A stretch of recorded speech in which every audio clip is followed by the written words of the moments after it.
All right. Mic check, mic check. 1, 2. Should be good. Swap it on over. How's everybody doing? Keep the music going for just a skosh. Howdy, howdy. How's everybody doing? Bujika coming in with the 58 months. Round of applause. Have Fridays off, only working 410s. Hey. All right. When is it when you play D&D on Sundays? Bujika is getting into D&D now, and he's been sending me updates every Sunday. So I thought that was funny. But welcome, everybody. We are getting set up here, or pretty much set up. My desk is a mess. I apologize, but I'm tying 200 and something, almost 300 roosterfish flies. So I'll show you real quick some work in progresses. There's like almost about 2 dozen on my bed right now, but here's some olive over white ones that I'm about to glue the eyes on and then trim it again. So kind of rough cut. You can see some uncut versions here.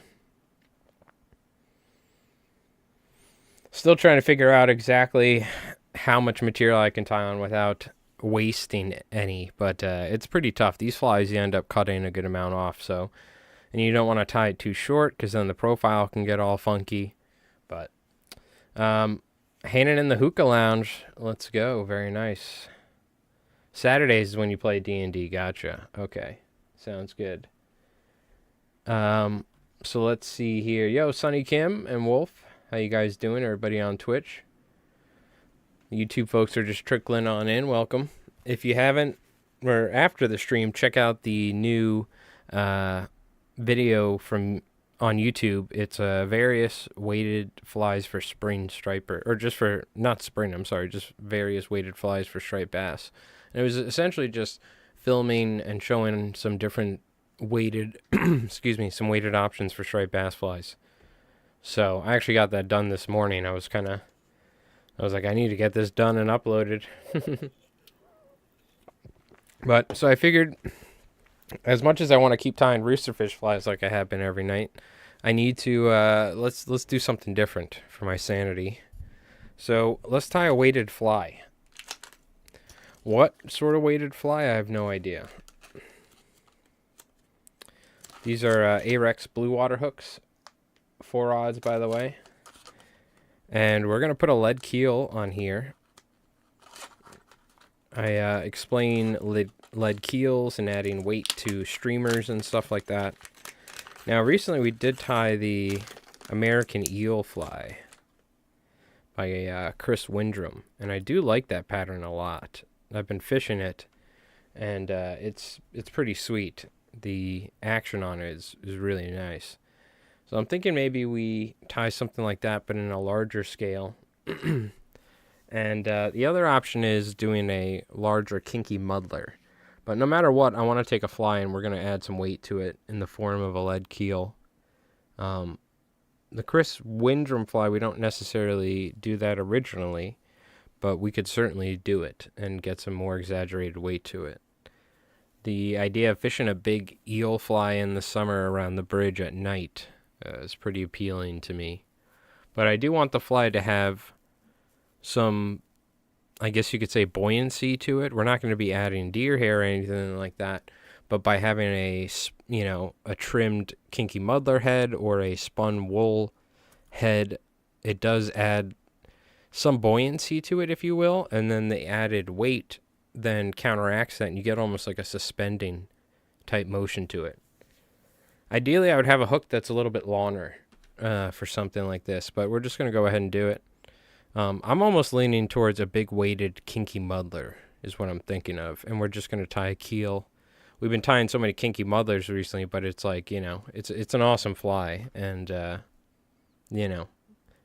think I would like a different hook, almost like a more standard J hook or a Shaughnessy for the Windrum's fly, so I have more room to work with when it comes to spinning ram's wool.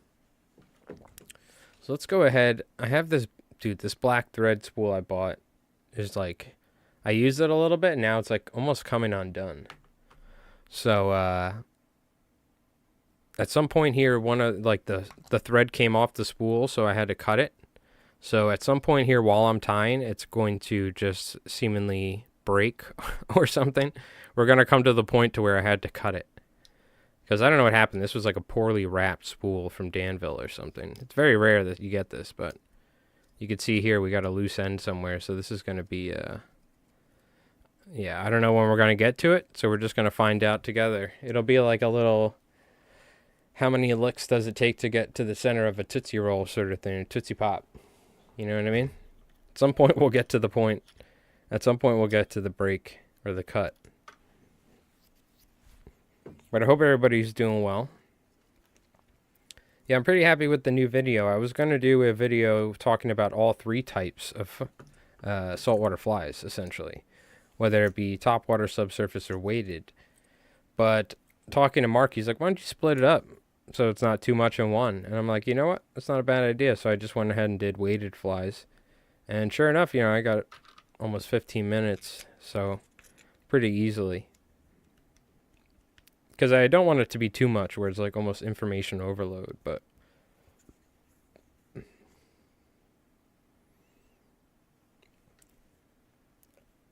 it was 3 back in the 80s. I don't even remember what we're talking about now. Yeah, Russian roulette with the spool, exactly. That's a good way of saying it. Oh, yeah, can't complain, Wolf. Everything's going pretty well. I should have got a seltzer. At some point, I might go grab a seltzer. I have like half a White Claw, but I can feel the cotton mouth already setting in, I was doing a lot of voiceover stuff today earlier. I was talking all day. So I have been, oh, the owl only made 3 licks on the Tootsie Pop? Gotcha. Well, that owl's got a hell of a ton, okay? What do you call it? What was I going to say? I've been going fishing every day. So, nothing yet, though. Nothing has shown up. The water temps are still pretty cold. Usually, I mean, this is like on a good year when we have a nice sunny weather consecutively. I'd already be like catching fish right now. But, it's all good. So, what I want to do right now is I want to show you how Mark Sadati actually ties his keel, is how he explained it to me. I have it written on a piece of paper here somewhere. That's all right. Essentially, what we're going to do is wrap about 1/2 inch of the shank, and then we're going to tie 5 pieces, and this is the diameter that he uses. We're going to tie 5 pieces consecutively side by side and then do that 3 times. So I don't even know if we're going to tie that much. Every time, I don't think I've ever actually tied a full Sadati keel because generally, we're talking about on the big flies, right? Now, that being said, we can make this pretty big, but make sure we use a keel. We're going to have to, I'm essentially going to make a video where I tie 2 flies exactly the same, but one has a keel on it and one does not. And we're going to film how castable it is in different wind directions, different rods, right? Whatever. We're going to film what it swims like and how the weight on the fly can potentially affect it in a plus or negative, vice versa. So that's something I want to do to kind of experiment with weight and kind of show how adding weight on a fly can affect multiple things about either how it casts or how it performs, right? So, that being said, we're going to add a keel. So I'm thinking we go with a kinky muddler. I pretty much have all the colors. Now, the one thing is, I don't know if we're going to be using a lot of white because most of my white is being used. I have 24 4-odd in white I need to tie. So I don't want to use any white slinky fiber. But we'll probably be using a mix of colors. This is the sort of thing I'd be fishing at night, really, anyway, around like an inlet, right? Okay, so the first things first, we're going to take our lead wire, and I got to see how he does this. Like, how do you start wrapping it? But I like doing it like this on the bottom with a small tag end and trying securing it. And then I'm just going to, I think we're going to do it around the hook point, actually. Well, actually, Now I know he goes about 1/2 inch. Let's measure it so we could be accurate here. Feather flying around. Yeah, so 1/2 inch is going to be something like this.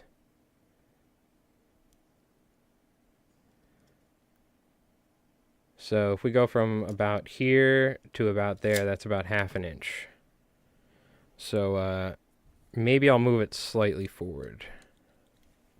Is what we'll do. Yeah, something like that. Because this little tag end can be an issue of like trying to get a good wrap. So I don't know how he goes about doing this, or maybe you folks, maybe you know how to get a nice clean start. I guess you could take it and tie it across the whole bottom, but not necessarily what I want to do. So we're going to go to about here anyway. Make a little bump of thread right there. And I'm just going to wrap it. I'm going to go ahead and wash my hands when we're done with all this lead stuff, because now I'm getting lead all over my hands. Essentially something like that. Do a couple more wraps. Like that. Now what this is going to do, this is not only adding weight, right? But the other thing that it's doing is it is giving us a wider base to tie our lead wire on. I went to walk today and almost took a rod or 3, but didn't end the trail past a guy wetting a hook, and he pulled in a massive crappie. You always burn the rod, always.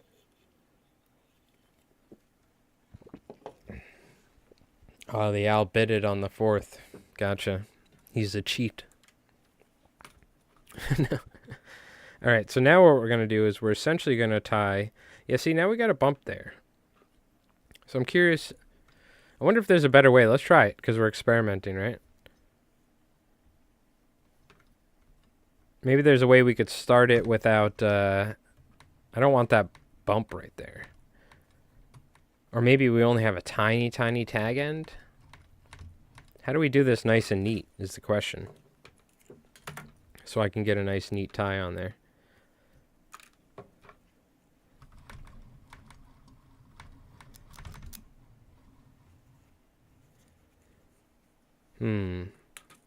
Maybe I could just like start it and then wrap it.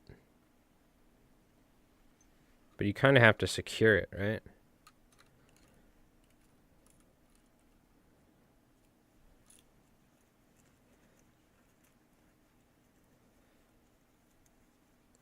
Let's see if we can just try it like this. And then I can wrap on top. See, the other thing I guess is you could take the strip and tie it the whole way on the bottom. But I kind of just want to have it start like this. Yeah, see, it's just going to spin. Maybe what we'll do is we'll wrap our thread right now. Friday, already? Yo, Craggerroll, what's up, man? How's it going? Friday already, yes, sir. I know. Tell me about it. Did some clamming earlier this week. Yeah, see, that works. All right, that's one way of doing it. See how nice that is? Not having that bump on there. Thank you, Craggerroll. Appreciated that with the 35 months, my friend. Still in India. Okay, all right, nice, nice. Very cool. Don't get snatched up by a crocodile throwing some flies. So now just this alone, believe it or not, probably affects the way that the fly swims quite a bit, right? Now something like, something Gunnar Brammer does is where he takes lead wire and wraps it on the bend of the hook near the bottom. That probably has an even more exaggerated effect. But I don't know how I feel about that with like having something on the hook where the fish is going to be like you're fighting it. I'm sure it doesn't affect it, but I kind of like this more traditional way of putting it on the actual hook shank. But now what we're going to do is we're going to cut some strips, and they should be essentially the same exact length as this.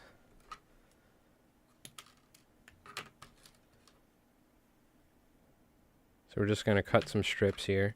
Now, probably an easier way is maybe doing something like this. I'm just lowering my scissors down so this piece of lead wire doesn't go flying when I cut it.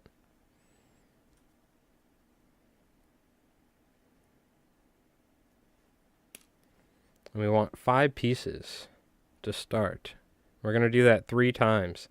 I'm tempted. We'll see. I might, you know, chicken out here.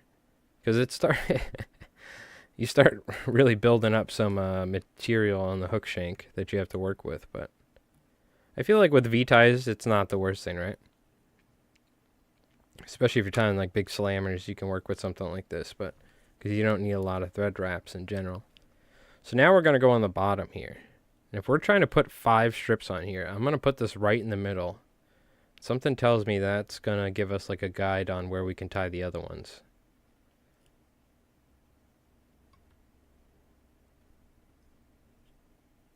Because I'm sure if you tie all of this weight off balance here, like extremely crooked, it'll negatively affect it, right? What I'll do is I'll trim the excess like this. And bend that back. Now let me know if the camera goes out of focus, alright? Because sometimes I get in the zone here, the auto zone, and I'm just focusing on the fly. So what I'm going to do is just kind of loosely wrap it. We're doing a lot of work here. We don't want to build up too much thread. We don't necessarily need it.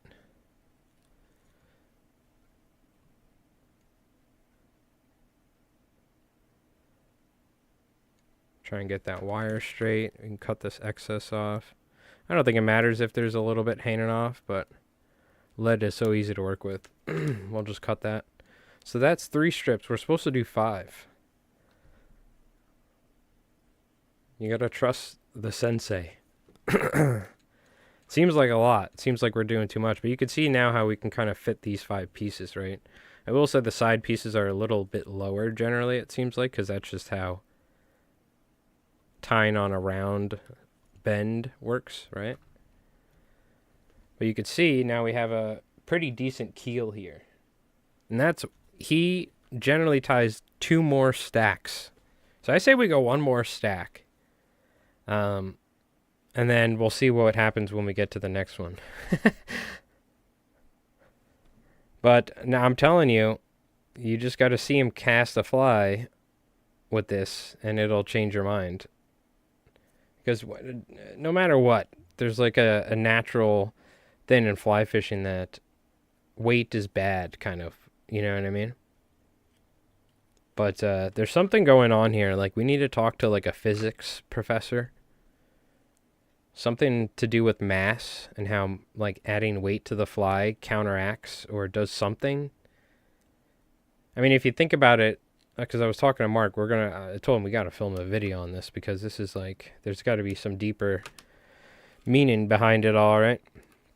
But essentially, he was saying like every fly has weight to it, right? And generally, it's the weight of the hook that is heavy enough to keel the fly to allow it to turn over, right? But when you're tying gigantic flies, where we're not throwing 10 odds, right? Or we're not throwing 12 odd shark hooks to match the size of these baits almost. We're tying them on fly hooks. The amount of material that sometimes you have to tie on there, like a big Sadati slammer, which is somewhere else I'd show it to you, but I don't want to have to get up. A lot of times it almost makes the fly uncastable, right? And you could tie really big beast flies and stuff like that. But when you're trying to get like a really big profile, it's really tough. But if you just add some weight to the hook, it's almost like all of a sudden that material's not there, right? And it's got to be something to do with the weight, like pushing the fly through the air. Something like where an airplane engineer probably knows about it or something. So this is 5 strips, too high. Let's see, are we like really off center here? Not really. I can kind of adjust it a little. I do want to cut this probably evenly.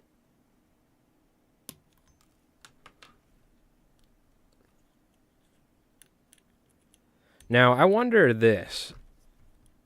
I wonder if it's easier to start tying the fly first and then put the keel on. I always do the keel first. Because now, you know, we only have a little section to start working with. I also think that might have something to do with maybe we want to move the keel slightly forward. I might be a little bit further back. But I started around where the hook point is. And we want to leave ourselves room in the front, obviously. Otherwise, we won't be able to work with it. So you know what? This is fine. Okay. So I think having a bunch of feathers off the back is mandatory. I don't really care too much about flash, per se. But really long feathers, and a ton of them. And then we're going to do some V-Tide, probably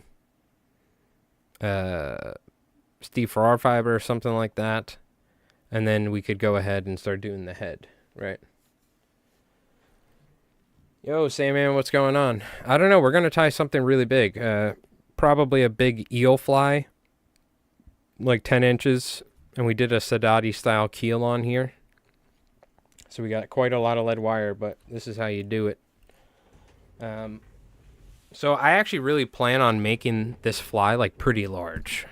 Like I'm going to trim it to where it's actually way too big, but I want to test if adding this sort of lead keel counteracts that and it'll swim properly. Because just to match, this is a Gamakatsu Stinner hook. Look at the size of this fly right here. This is Mark's fly. And if you look, he's got the keel in there. And the keel is tied right here. So it's about the same length, honestly. His might be slightly longer, but his hook's a little bit longer as well. But look at the size of the hook compared to the size of the fly. You would almost think like you want to throw like a 12-aught, right? But you don't need to when you have the weight on the hook. This fly has a good amount of weight. I'm curious if that almost makes me want to tie a little bit more lead, but that's fine. I think this is good. I think that's a good amount for this hook and this size. What's going on, Jin? So let me grab some feathers real quick. Oh, let me wash my hands, actually.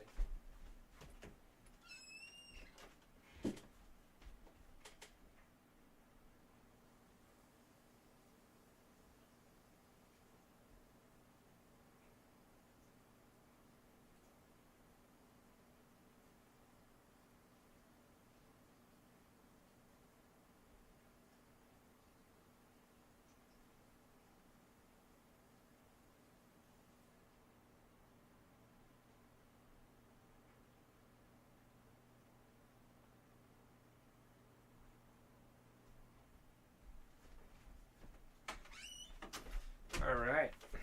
Hands are washed. Hopefully there's no lead on there. Okay. By the way, Sandman, your videos are great, man. Saw the Clouser one and I watched the Gurgler one. Very nice.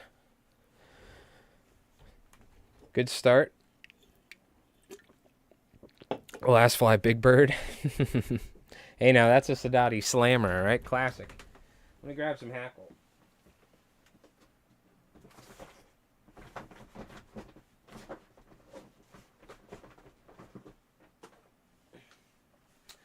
Now, I feel like this is the sort of fly that we could just have fun with. We don't have to play within the rules of people's judgment. What are you doing with all these weird colors? So this is, and like, you know, I don't want to use too much white Steve Farrar fiber because I need it. But I have a ton of different colors of it. But I'm not really too worried about it, right? Because we're going to use some bucktail. We're going to use some Steve Farrar fiber. We might even use some marabou or something. Who knows? Maybe some ostrich. We're going to tie this to be a big fish fly. You know, fishing at night, almost like fishing a plug, right? That's kind of the idea. Part of me it wishes that I tied... I mean, you know, well, you know, we should have done that first. If we tie two, what I want to do is I want to do like that tandem hook fly, because this is the same hook that I used for the Payara flies. And I want to have the wire, but I don't want to have a hook off the rear, because I don't like fishing tandem hooks. What I want to do is have the wire with beads and then have an articulated shank off the back, right? Just so we have that movement, and we'll put wire on the shank. I don't know if we'll do that tonight. I probably should have done that first. I forgot about it, though. So we'll start off, we'll do this. I don't think that's the right... Well, maybe that could... eel fly could be the right fly for that, but that's almost like doing like a bunker fly sort of thing. We need some bucktail. What are we doing here? Where's my bucktail at? I think I got a new one. I do have a new bucktail. I got 2 of them.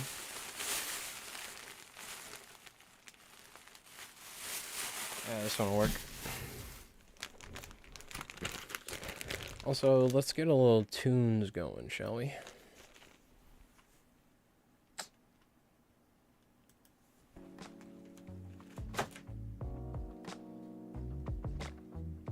Okay.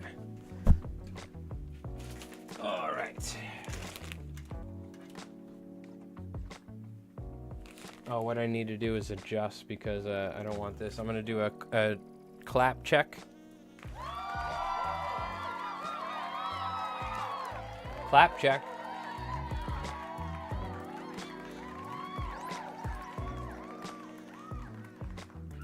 Okay. I don't want the music to be too loud. You guys let me know if it's too loud. I just kind of want it to be nice and audible, but in the background. So you guys let me know. Got a nice brand new bucktail here we're going to use. This is going to be our support for the tail, all the feathers and all that. Now the real question is Rev here. Rev! I think we got to play some Warhammer tomorrow. It's looking like rain. Crappy. I gotta do some fly tying, of course. Never ends. And some YouTube stuff, but it's good Warhammer day. So we're gonna tie the tail here. We're kind of lacking some space, but that's alright. We'll make it work. I'm gonna tie pretty decent support for the tail section here.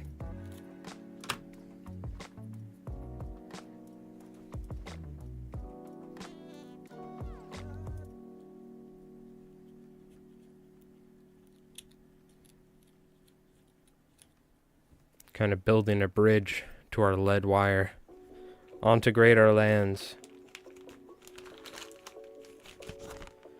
Tabletop Warhammer, yes.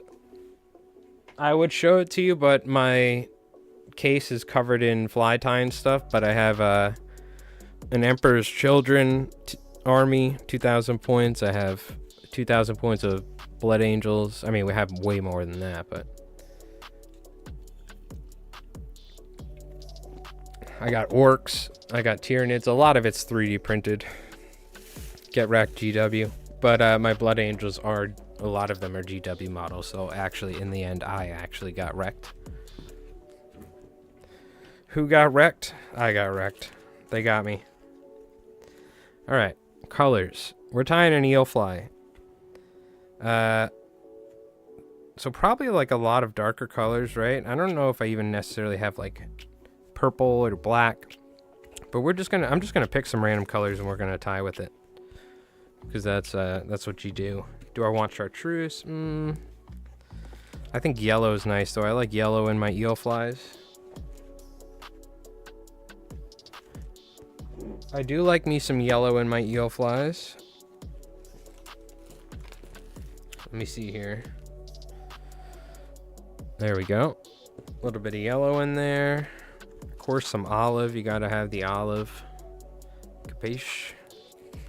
And I don't know, maybe some grizzly. What else do I got? I got a ton of stuff. I probably need to get more fly tying storage, because even though it's somewhat nicely set up, it always gets thrashed around because there's just too much to fit in my drawer. I got some grizzlies. Maybe we'll do a hybrid between a flat wing and then like a tented hackle tail. Because it's like, you know, I feel like that's like the cool hipster thing to do. Yeah, okay, I think we're good. We don't need like, we don't gotta go crazy here. We ain't gotta go too crazy, you know what I mean? Yo, Lima, what's up? How you doing, man? Hope you're doing well.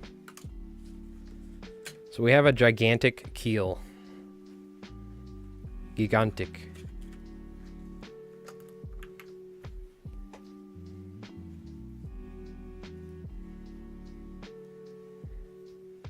I do have Space Marine too. I play with my buddies sometimes, but they haven't updated. Well, they've done some stuff, but we played it quite a bit. I was waiting for Blood Angels stuff, but they haven't come with that yet. Honestly, the tabletop game is a lot of fun.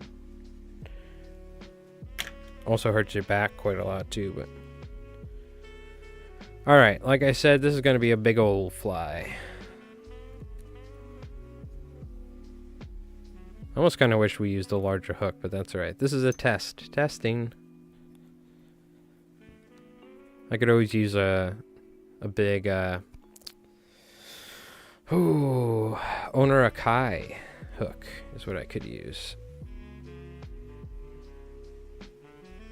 I'm not necessarily too worried. You know, we're just going to kind of go tented, quote unquote. I'm not honestly too worried if it's like not perfectly 45-degree angle.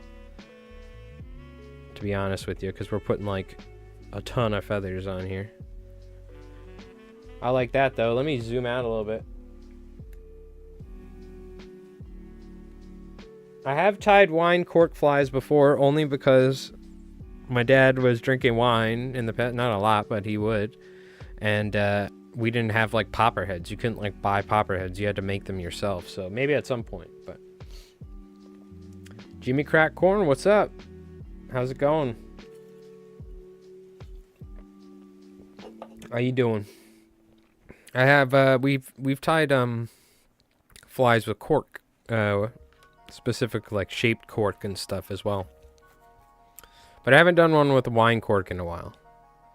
But maybe at some point. That means I'd have to go buy a bottle of wine though and drink it. So you're gonna have to give me a little bit. It's mandatory. It's part of the process. Alright, we're gonna go with some yellow here.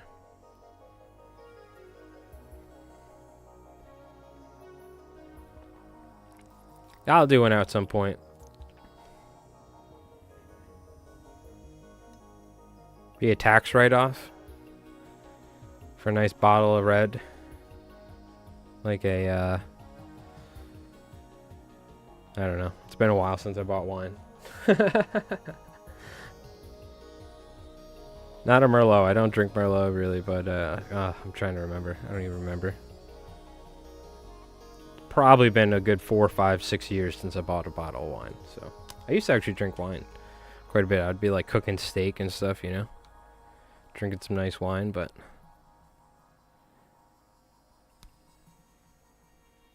wine ain't really like a single bachelor drink, you know what I mean?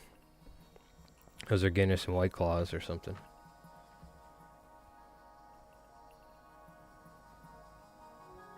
I'll go ahead and add some purple here. So this is probably going to be right around 10 inches, I'd say, or 11 inches. Honestly, most eels you fish aren't even really that big a lot of times. But you can fish some pretty large eels if you're fishing the surf. If you're fishing live ones, then you might fish them a little bit smaller, but... So we got some nice hackle here. Where do you score your feathers? Like, where do you buy your feathers from, if you don't mind me asking? Jimmy, so let's see, I'll try and tell you. This is from saltwaterflies.com. It's the pastel, and I've said this before, but I think either in this video, if not, in like one of the most recent videos of the past however many videos on my channel, there's a link to saltwaterflies.com. That's where I've been buying materials from for like 20 plus years. Now I also tie for the owner, Chris, so some of my flies are on there. But it's the hairline Dubbing, which is the company. They're like a huge manufacturer, like distributor of fly tying materials. It's their pastel, it's the pastel either flatwing patch or saddle patch. And this is literally like prime flatwing hackle, right? And it's $30. Someone came up to the show and said that somebody was selling hackle for like $80, and if I buy that sort of stuff, nope, I buy cheaper stuff. This is a Ewing half patch, which is essentially half of a saddle hacker patch, like we just saw, but cut. This is from the brand Ewing, and this is pretty good as well. I get these at my local place, Whitewater. And it's not necessarily really lawn hackle, but you get some like really decent usable, like you're going to be using this sort of stuff a lot in saltwater for stripers. These are like really nice size. Not too long, you know, but, you know, 10, 12 inches, maybe 10 inches the most, you know, but a lot of like the good size ones. Right. And let's see. These ones right here, these are random. I probably bought these online years ago. Again, half patches from some websites and stuff. There was a couple different places, but nowhere that I would like really recommend. So I'd say the pastel patches from Hairline are like some of my favorite, and they sell them in white as well, and pink and olive and blue and this and that. And the Ewing half patches, this is like almost $30 as well. So Juice Neon. Some of my saddle hackle I got was like $35 or $40 for half patch. Yeah, this stuff, I gotta admit, you're not gonna get every color, but this right here is fantastic. The Hairline patches. And this is some random patch, half patch. Again, probably like $20-30, but this is more like Deceiver hackle.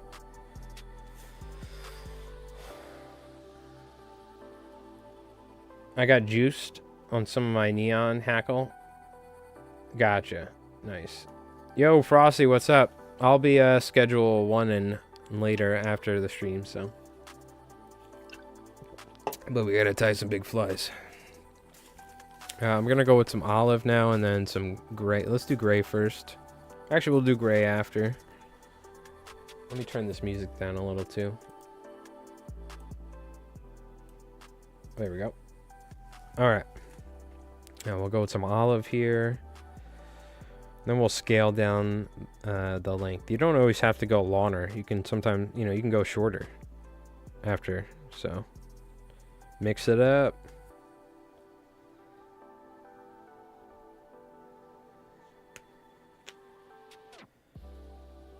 What kind of saddles do?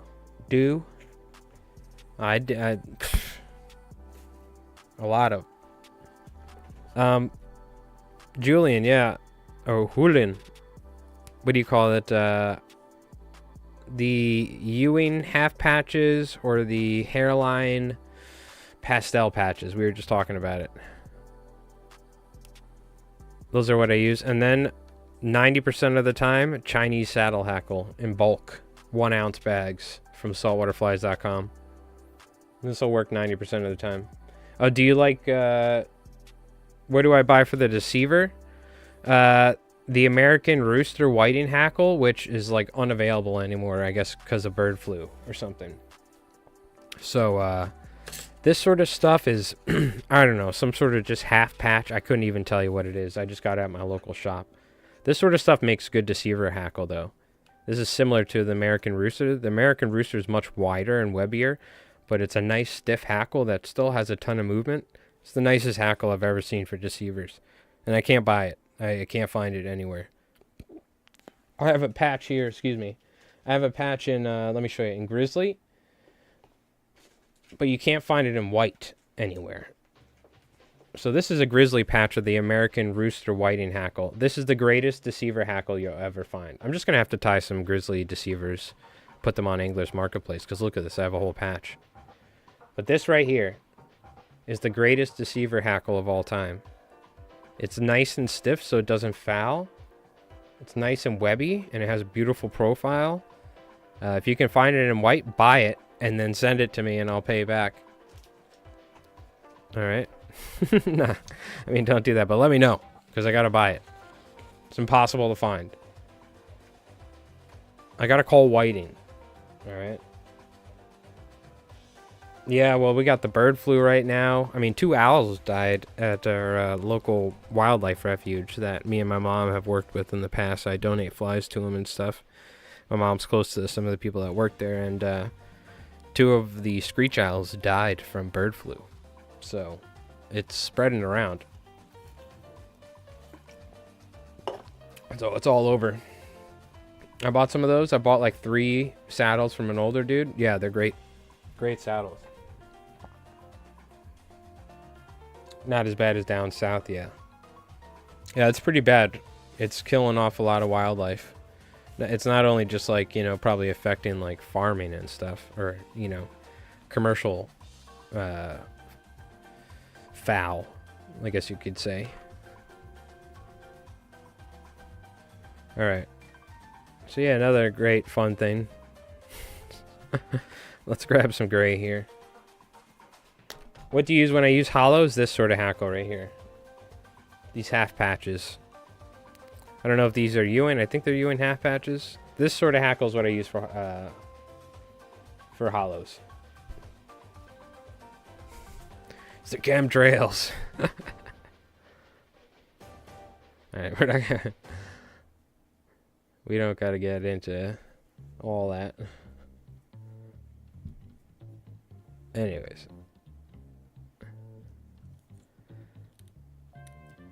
We'll have chat going off on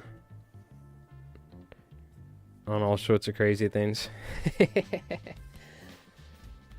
Affects the predators of the birds also, of course, yeah. I mean, the ecosystem in general is a very fragile thing, right? And this is something we talked about in striped bass, how water temperatures can affect striped bass fishing because it's all about stability in general. So stability, whether it be temperature, this, that, or weather, or populations. You know what I mean? No, it's all good, Jimmy Crackhorn. It's all good. The chemtrails, brother. Hey, man, who the hell knows?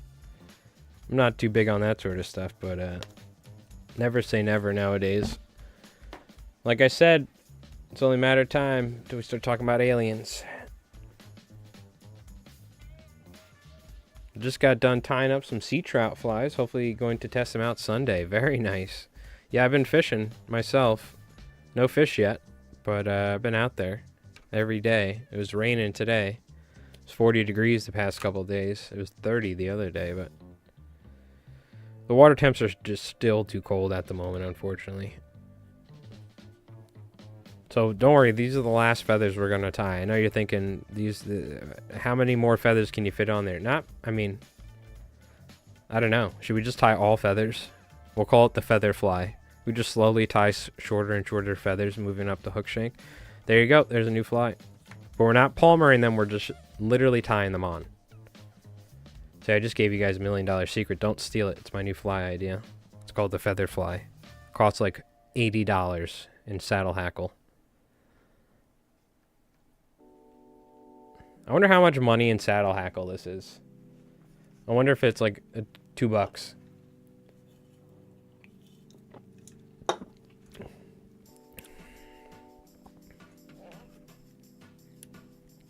There's probably been a fly like that already, I feel like, where there's just literally feathers tied up and down the shank. But that could be a fun fly. We should do that after this. We would have to use a ton of different types of feathers at different sizes, right? I feel like you do all the tapering with the length of the feathers on the hook as you move up. It's probably like some old school flies that were tied like that, old trout flies or something. Or old salmon flies. We're going to do the little skadoosh right here to lift it up.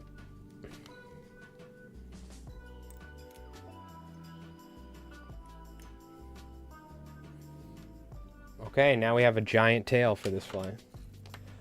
Wouldn't the pheasant bugger be that? It's only feathers on the hook? Very well could be. I'm not a trout guy, so don't ask me. There's way too many trout flies to remember. I could tell you the Royal Coach Adam bugger or something like that.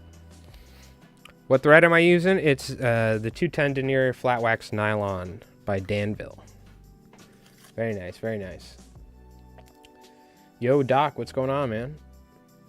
What's crazy is how much beast flies coast.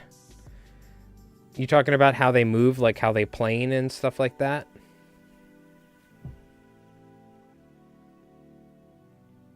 Oh, yeah. Yeah. Now, when I got into fly tying, I was like, wow, trout fly tying so cool, but it was A, too small, and B, there was like 5 million versions of, it felt like almost the same fly when it came to dry flies. Back in the day, this is back, you know, before all the innovation today. Really, fly tying, there was a boom in the 90s where there was a big jump in fly tying, and then in the past, like, 5 to 10 years, I would say probably around then, there was another, like, technological boom in fly tying, and just in terms of how people tie flies and all this new materials and stuff.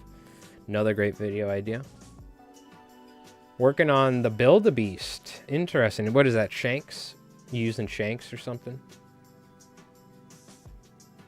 Size 32? Get out of here. Alright. See, at this length now, so what Johnny Kins would do now, because he would tie their fly like this big, he would wrap some marabou to have a transitional point. We are going to be V-tying some synthetic material because we need material that is like 6-7 inches long. Like to here, right? And we want those feathers dangling. Now, we probably want to tie some flash. Even though, you know, we're not going to use a lot, I like having some flash on there. More so for me than it is the fish. But I will tie some nice long silver on here. Just a little bit, almost like flat wing style. You don't want a lot, right? And I'll just tie it straight up. Well, do we want to fold it? I might want to fold it. You always taper it a little bit. By just pulling on the ends, we can taper so it's not all the same length. Fold it, get it over this. Oh shit. Pardon my French. What do we got going on here? Usually I get it first try, but we must have bunched it up a little bit. We lost our loop. Re-loop that. Get a little bit more length to it. And I'm going to do this again too, because I don't know if it really affects it, but with the flash, we'll just do that once. You use like tube flies setup, and then I use a 120-pound mono tied to the shank, and then you could switch out your head. Oh, okay, interesting. That's very similar, I think, to how they do like a lot of their flies over in like Scandinavia or places like that. Those areas like Norway, Sweden, with the pike flies. Have you tied that pattern with EP fiber up front? Yeah, we have like, look, the EP Kinky Muddlers. Here's some little ones. Oh, and the feathers. Let me move this. And here's a bunch that I'm tying for. I'm tying like 300 of these for guys going down to Baja. These are the Slinky Fiber ones. Here's the EP head ones. Essentially. These are just ones we tied on stream to like, we were testing out the shape of the heads. 120 nylon mono. Well, yeah, you're literally tying the fly on the mono, the beast fly, which is the extension. So you really got to use thick mono. You don't have a hook on there or something, but it acts as like a shank. All right. What sort of material do I have? Slinky fiber wise, colors wise. Are they all here, or is it in another bag? It might be another one. So I got some gray. We're definitely going to use that. Where's that bag?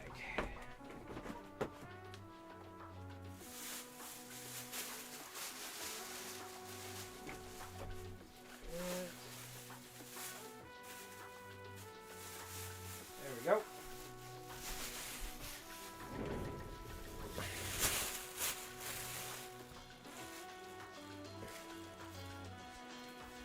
Yeah. I mean, I was dumb. I was selling them for like $25. You should sell them for like $40. People like Ben Wally sell them for $100 because he ties them so nice. But you should be selling, if somebody's tying beast flies, sell them for like $50, 40, $50. The amount of material, I mean, the amount of bucktail that you need to tie that. That's why I don't tie them. It's not the sort of fly I tie and sell. There's a million people that tie beast flies too. They could tie them. I don't want to tie them. I tie them for myself. You know what I mean? I don't need to tie that. This is the diameter of your new line. Yeah, we use some heavy duty stuff for sure. So I'm gonna start out with yellow. Again, I don't want to use white just because I need the white for my commercial orders. So now, how long do we want this to be? Eel taper quite a bit. You know what I mean? They're pretty long and they're pretty slender. So essentially, that's pretty good because I do want most of the. I don't want to impede the movement of the hackle, right? Something we got to think about for sure. I should be using some super glue because, God, if a bluefish gets this fly, it's just gonna absolutely destroy it. It's something I really like doing. It's taking something that the eyes come on, for instance. Speeding up the process. I can really coat this in super glue and then I can like smear the whole thing, get most of it off, and like fully coat this, and it'll dry relatively quick now, so I can keep working with it. Because I'm like speed tying half the time as a fly tyer, that doing it for money, right? Time is money.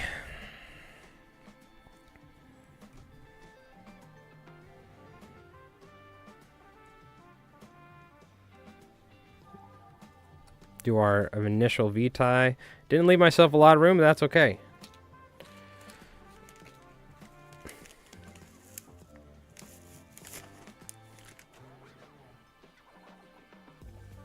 Actually grab a little chartreuse as well. Why not? We're going to be using a mix of naturals and synthetics here. This is something I like doing. I like using natural and synthetics.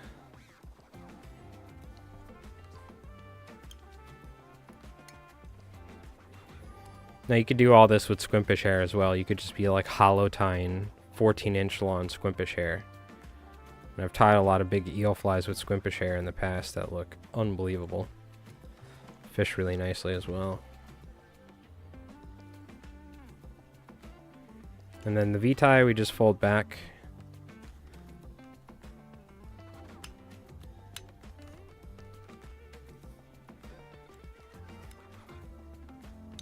Again, I probably should have just moved the keel slightly forward. I would have had a little bit more room. Or I tie the tail first and then tie the keel. But you know what? It's fine. Where's the brush? The big chunk in the middle, it's a ton of lead wire. Wrapped and then 5 pieces tied side by side too high. So 10 half-inch pieces of .035 lead wire. And we created a keel. So it's a considerable amount of lead wire, but believe it or not, it actually causes the fly to not only have different action in the way it moves and jerks around, but it also counterbalances the material that we're going to be putting on here. I'm going to be tying a big, bulky, wind resistant, not ultra wind resistant, but still enough. And I'll be able to fish this fly on like an 8-weight because the lead wire on there. Okay. Are going to keep moving. I like these colors. Bright kind of colors. And then we're going to go dark in the front, essentially. Do a little yellow, a little chartreuse, and then I'll grab some blue here. I'll blend these in front of you guys right now.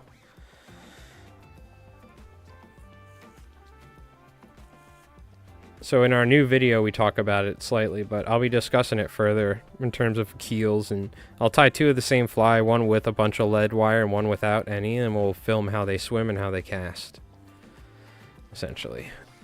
I think there's a tendency to really avoid adding weight to hooks because traditionally when we think about it, we're adding like material, and then the fly becomes bulky and hard to cast.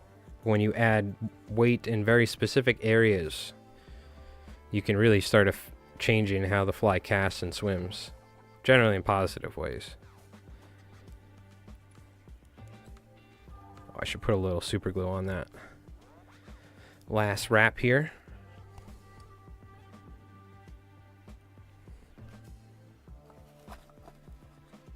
Favorite fly to tie with squimpish?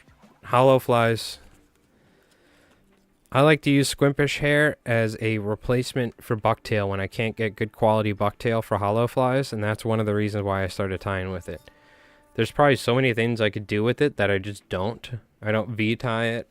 I don't make dubbing brushes. I just hollow tie it. And what I used to do is I used to just hollow tie the squimpish hair, but now I hollow tie the squimpish hair and then hollow tie in the same tie, the same collar. I put bucktail on the inside, and the bucktail flares out, and the squimpish hair is supported, but the squimpish hair could be 10 to 14 to 20 inches long if you really like. Some of it's super long, so you could really tie like crazy flies, you know. And it doesn't cost, you know, you don't have to like eat ramen noodles for the week to tie some flies, you know. Did I just drop that slinky fiber? Where'd it go? Oh, it's right here. Add a little bit more yellow for the belly, probably. You don't need a lot of material when you're V-tying these flies, by the way. Or when you're tying slammers. Because we're essentially tying a Sadati slammer right now is what we're doing. Like in this section.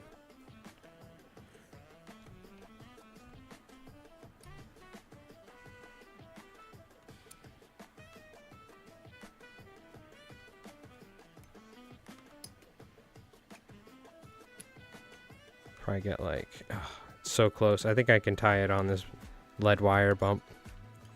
It's kind of an awkward distance.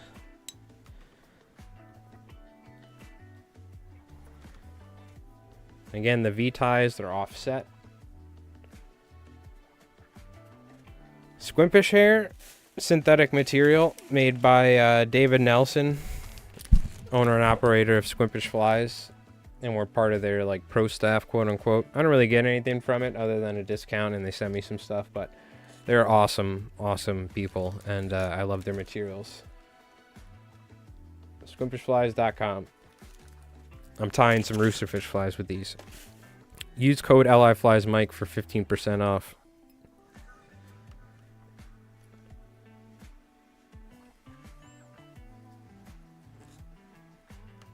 God, I just realized that was my bottom V-tie. That's okay.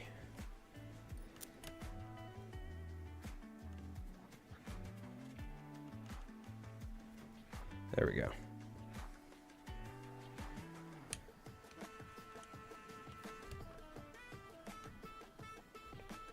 Try not to move my vise around too much. If you notice when I fly tie, I love moving my vise around a little bit. Especially pulling it towards me. I like pull my vise off the desk, essentially. Oh, damn it. I knew that was going to happen. Alright, I'm just going to move forward and tie this. I was trying to be slick. That's what I get.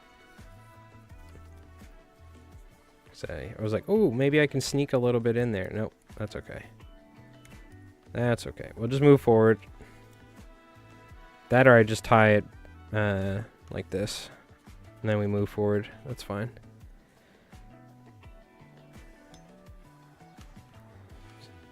That bump there and give me a lot of room. But we'll be alright. Actually, let's put this on the bottom.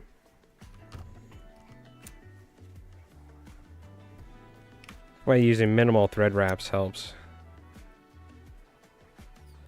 Yeah, so if I just move that keel slightly forward, I'd have it'd be a lot easier, but I'm just trying to get this transition in between this next tie. I don't want to be too like far away, essentially.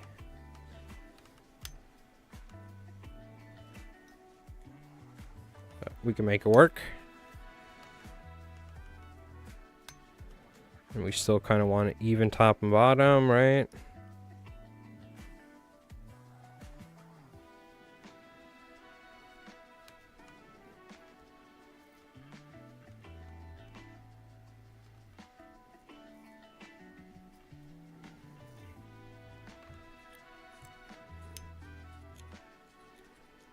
Now we could just move forward. And I'm kind of building the top bottom here, but we're going to start moving this, spreading this on the sides a little bit more.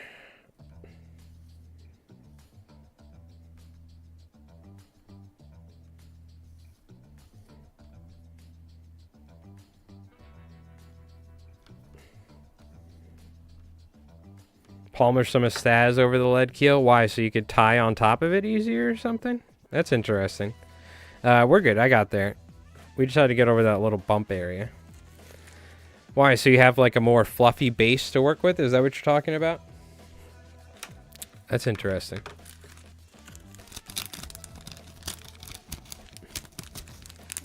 Yeah, so that was like 3 colors that we blended together, right? Of Steve Farrar blend. Now we'll take some gray. We'll do yellow and blue. I don't think I have any. I think these are all the colors I have. I don't have like purple or something, unfortunately. I would love to put some purple in here. Now maybe we'll add a little black as well.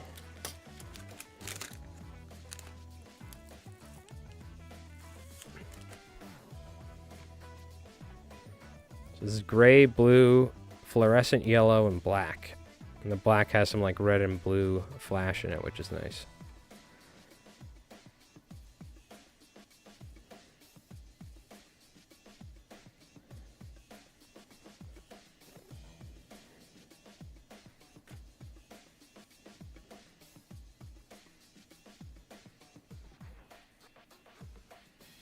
Ah, if it's bright, stands out like a hot spot. Okay, that's interesting.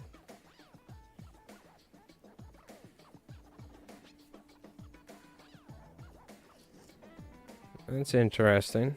I think we're good, though. I need to try that at some point. So I try to focus a little bit more material on top than bottom, so it also helps the fly turnover, but I mean, this keel should be alright. But material does also affect the fly, right?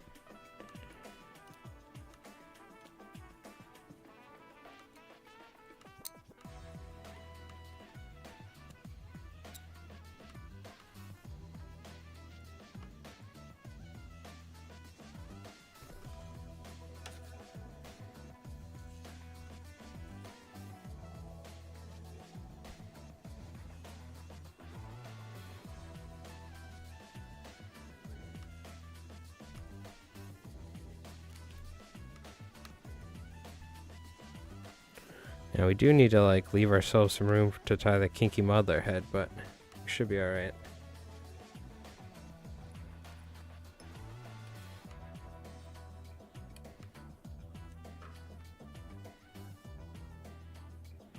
Make sure they're like even lengths too on our tie.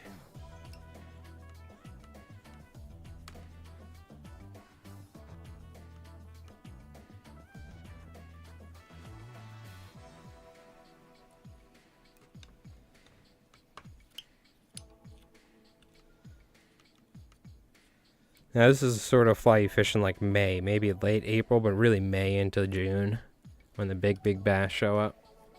But who knows, maybe the big bass will start showing up sooner and sooner nowadays with how temperatures are changing and all that, but probably going to be staying out in the ocean, to be honest with you.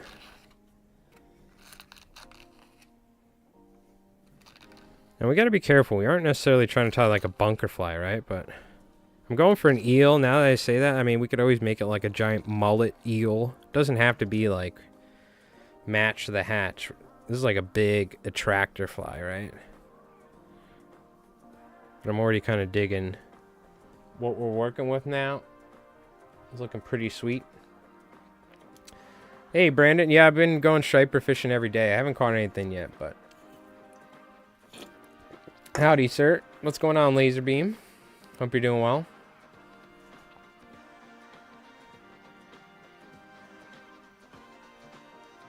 Okay. We probably have room for one more tie, and then we'll start doing like kinky muddler style ties. Yeah. And I want to make sure I have some material on the sides here.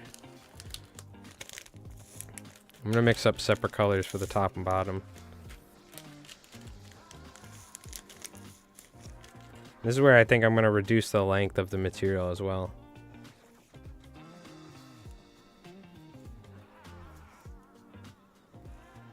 So I might take this and like cut it.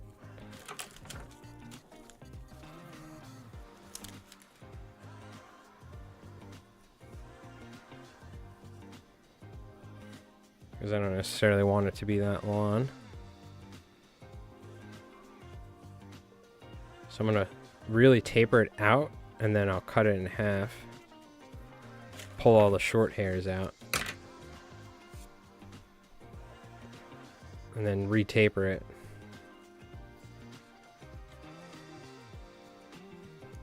Like that. Now it's shorter, easier to work with.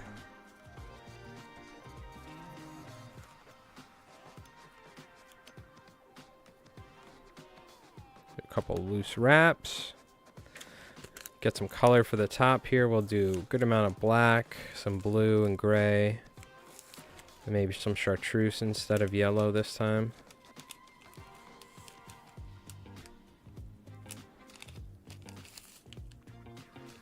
Oh, let's go mostly black, in fact. It's probably a little too much, but we could probably use some of this for the head. If it's too much.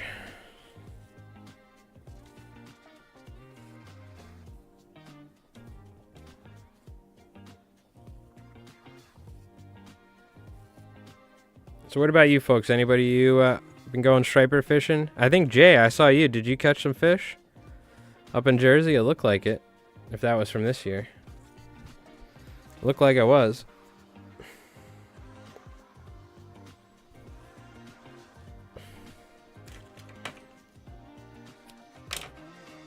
Now I'm actually going to keep some of those shorter hairs like that.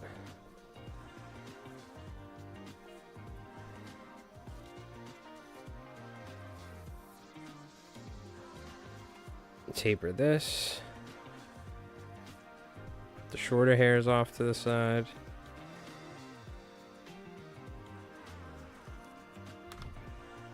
It's probably a little too much material.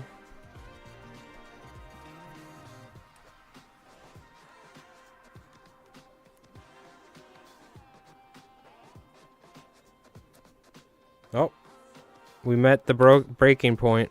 There's our Russian roulette. Let's back up. I was wondering when I forgot about it. It got me. I was explaining earlier I had to cut this thread because it was unraveling on itself. And I was like, oh, we have a point where the thread is just going to break at some point. And there we go. We met it. From the slums of Shaolin. Nice. Been going and getting them pretty decent, but on the western part of the island, yeah. Our water temps are still cold out east. Some years I would have caught them by now, but it's looking like it's like catching them on the 14th, 15th sort of year instead of the 8th or 9th. Tying some flies right now, some simple bucktail streamers for walleye. Hell yeah. Very nice laser. Oh, I forgot. I got to put the chats on the screen. I was talking to Rev about it. Everybody does it, so we're just going to do it. I want to have both YouTube and Twitch chat on the screen so you guys can see each other. Oh, it'll be a rebuilding of two bridges. Civilization meeting for the first time.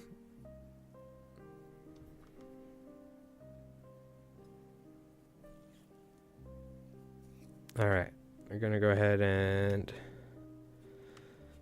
slap one of these on there, slap one of those.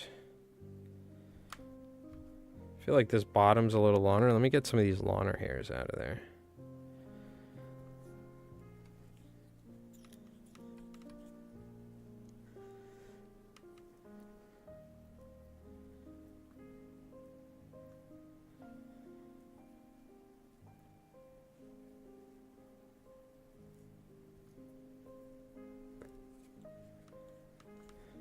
Take that, wrap that. And then we'll do our V-tie here.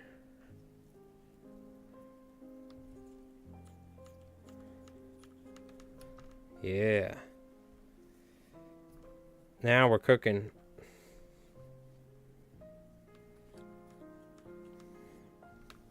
Okay, we really gotta build up our V-tie head here in a fairly short amount of time. I'm gonna tie this stuff pretty long, and I'm gonna trim it pretty large. So let's see. That stuff's pretty good.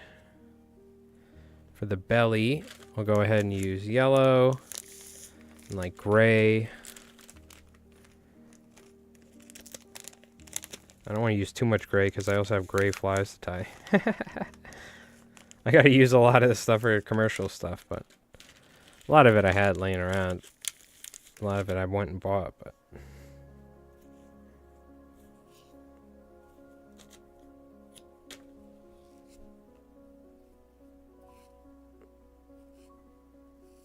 keep some of the shorter stuff there, and then we do want some longer stuff, but some of this that we can cut in half. No, we are going pretty long, I forgot. But we don't need all of it to be like that long. Okay. Now we got to be pretty precise with our tying here.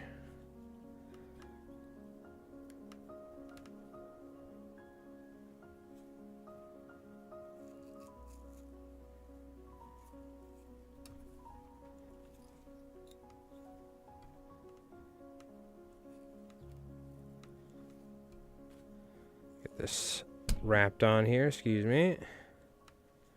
Again, we're just V-tying for a kinky mother.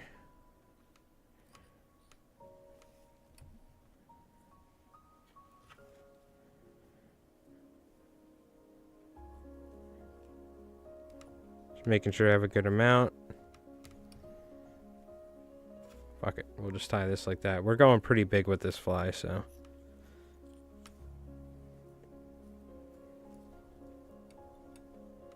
Kind of why we did this gigantic keel on here.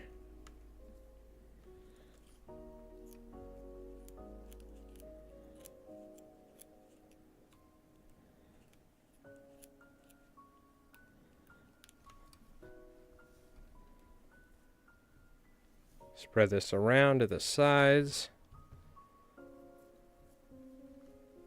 Slammer Monstrosity Friday? Yeah, I'm thinking a big old kinky slammer with half a spool of lead wire on there. Real Sadati style. So, what's going on, Joe? How you doing, man?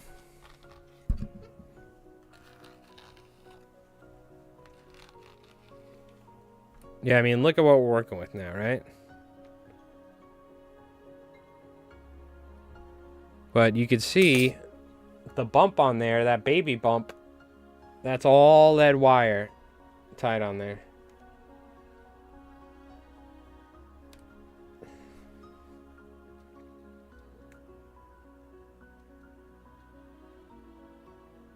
So it should be counteracting all of that we have to deal with.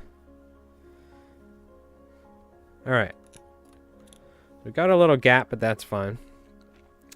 Now, I wonder if this is a point where you like wrap a couple like wraps of marabou. This is probably where we should A, apply some head cement and super glue so the fly doesn't fall apart. But I wonder, is this like a spot where you... Well, now we're going to trim the head of the kinky mother. You don't want the marabou right in the middle of it, right? You probably could do something like that if you wanted to, but I am going to trim the head, so... I would like to get 3 more ties, maybe 4. And I think we have the room for it.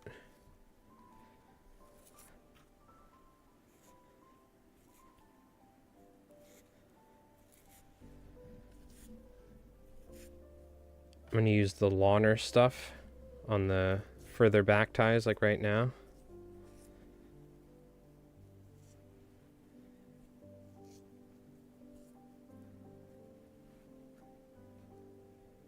I'm gonna have to change the music. I forgot. This is like some crazy stuff.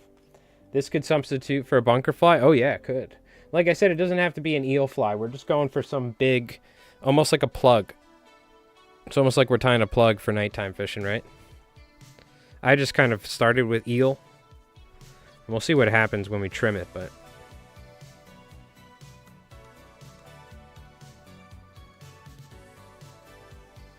Like a lot of times we think about flies, how we're trying to imitate a bait. Sometimes you should just think about how you want to try and catch fish. Look at some of the best. We should do a video where we cover all sorts of plugs, the most popular plugs and lures for striped bass fishing that have caught some of the biggest fish, and they don't really look anything like exactly like the bait that they're potentially imitating, right?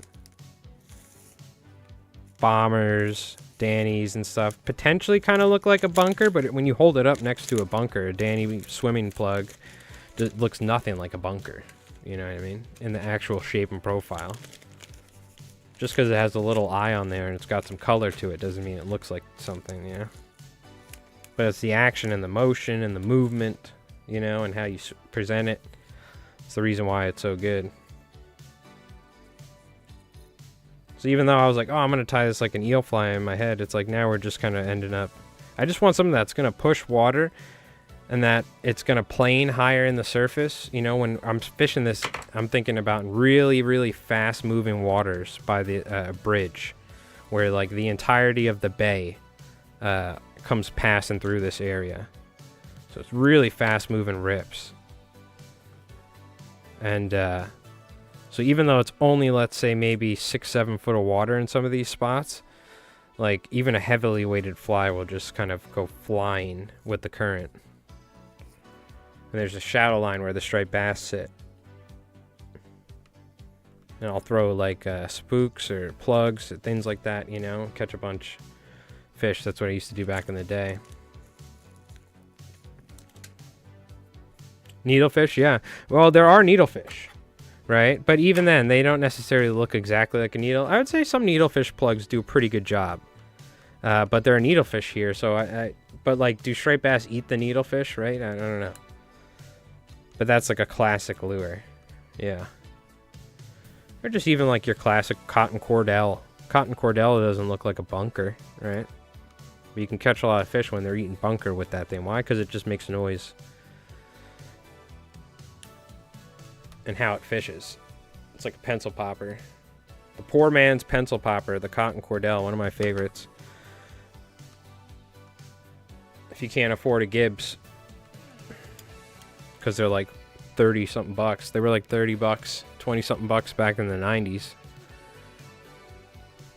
Can't blame them though, they're good lures. Excited to see what it's going to look like in the end? Me too. It's part of the fun of it. I've been tying a lot of kinky muddlers. I think I'll be alright. I think, well, it'll come out looking good, but we'll see. I'm always a little apprehensive.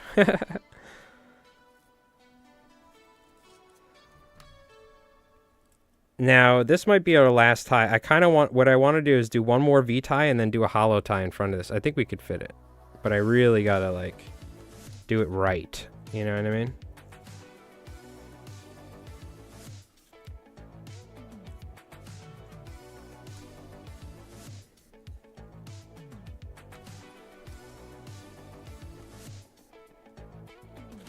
Minimal thread wrapping required.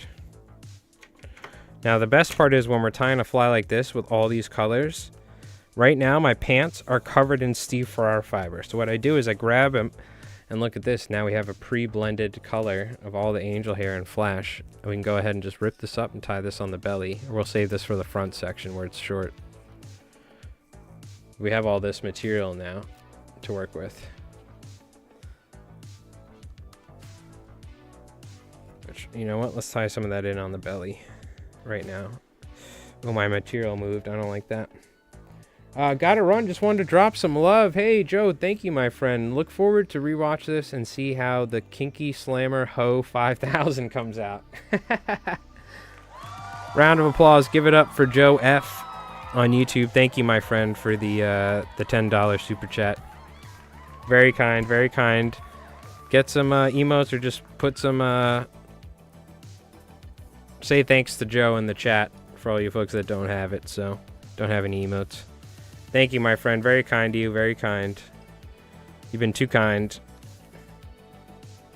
But thank you again, my friend. Give it up, folks. Round of applause for Joe. Hey, have an awesome weekend. Thanks again, man. Appreciate it. Get out there. Let us know when you do some fishing, all right? Thank you again, my friend. Appreciate you tuning in.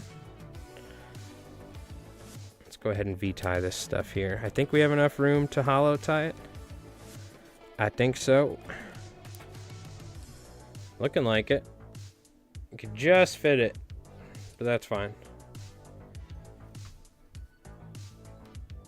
Oh yeah, we're gonna have to trim this monstrosity. Sheesh. Thank you again, Joe. Appreciate it, my friend. All right. I think we're gonna take a break here before we trim this thing, though, because I want to grab a seltzer. The Slammer monstrosity. Yes, yes. I like it.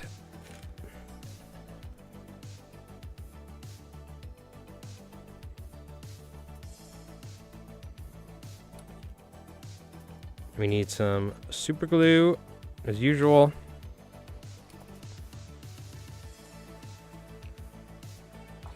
Hold the darn thing together.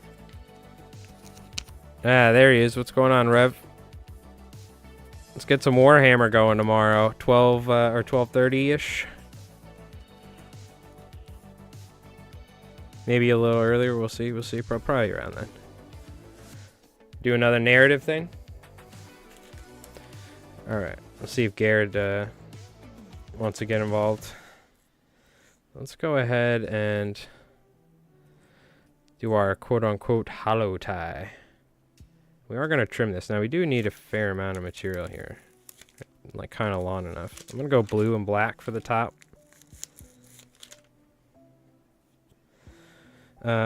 Trim this. Like that. I can actually probably add some blue and black to the belly as well, because, like, you know, why not? Because I do need some length on there. This will be the belly color.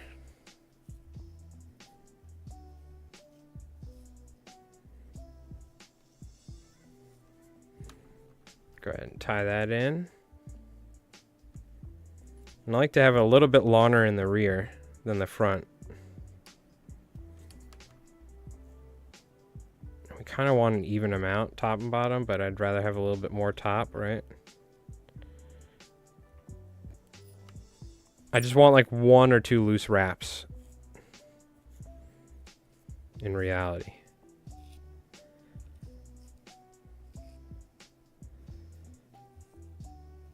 Okay. Then we'll take this, wrap this on. Hopefully we got enough room here. What we'll do is we're probably going to flip this and then really push it in so I can get some room. I really don't have a lot of room here, but we're going to make do. We are going to make do. Now, is this enough material? Hopefully it is.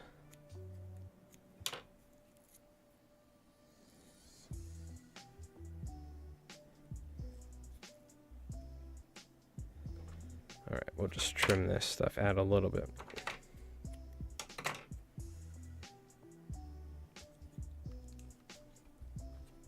A little bit of blue in there. A little blue.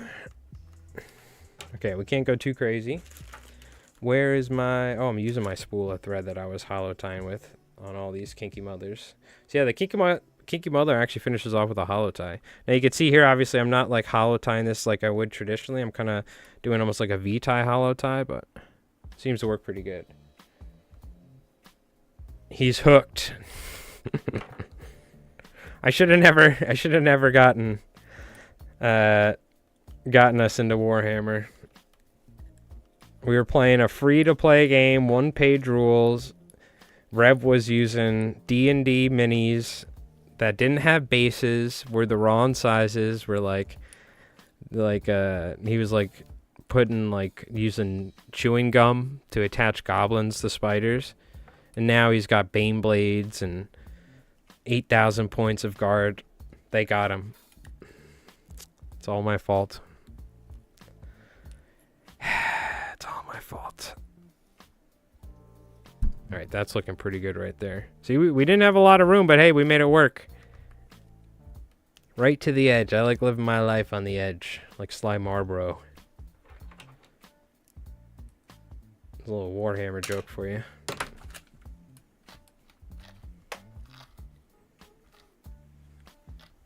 Oh, yeah. So we're looking pretty good on here. Now, mind you, we use probably about $10 worth of slinky hair, I'd say, almost. You know what I mean? Probably about $10 worth of slinky hair. Oh, yeah. Oh, we got some weight on here, dude. We definitely put a big lead keel on here.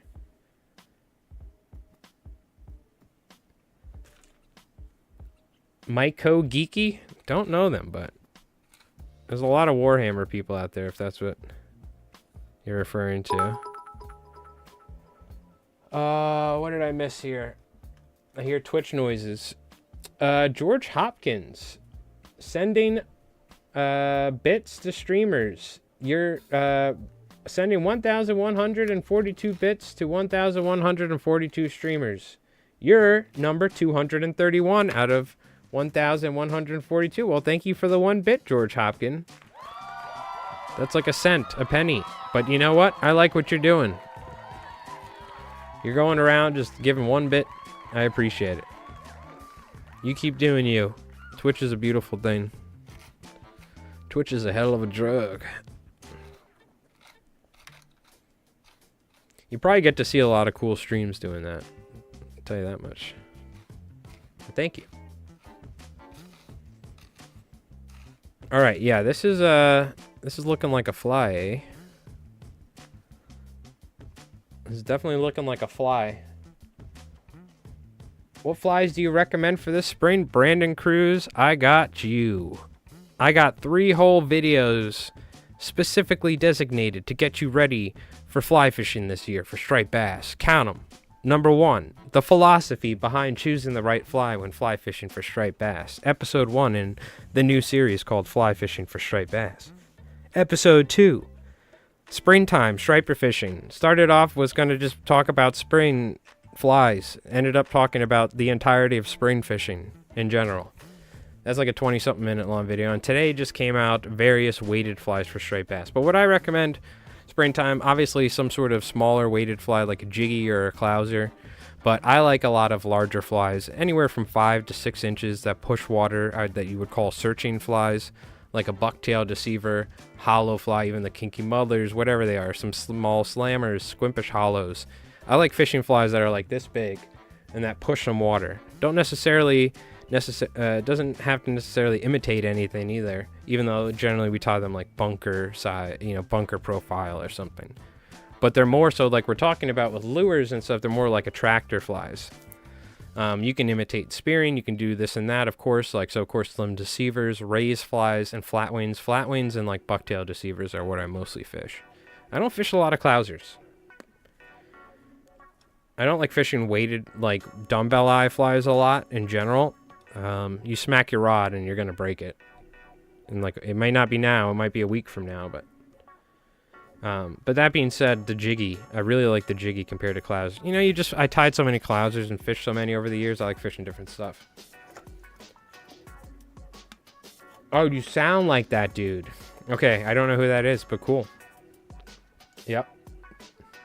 He does a mushroom podcast. Okay, well I'll take it. In another life, I could easily be doing mushroom podcasts. Right? Now, I'm sure some of you folks know me personally. They're probably like, yep, I could see that.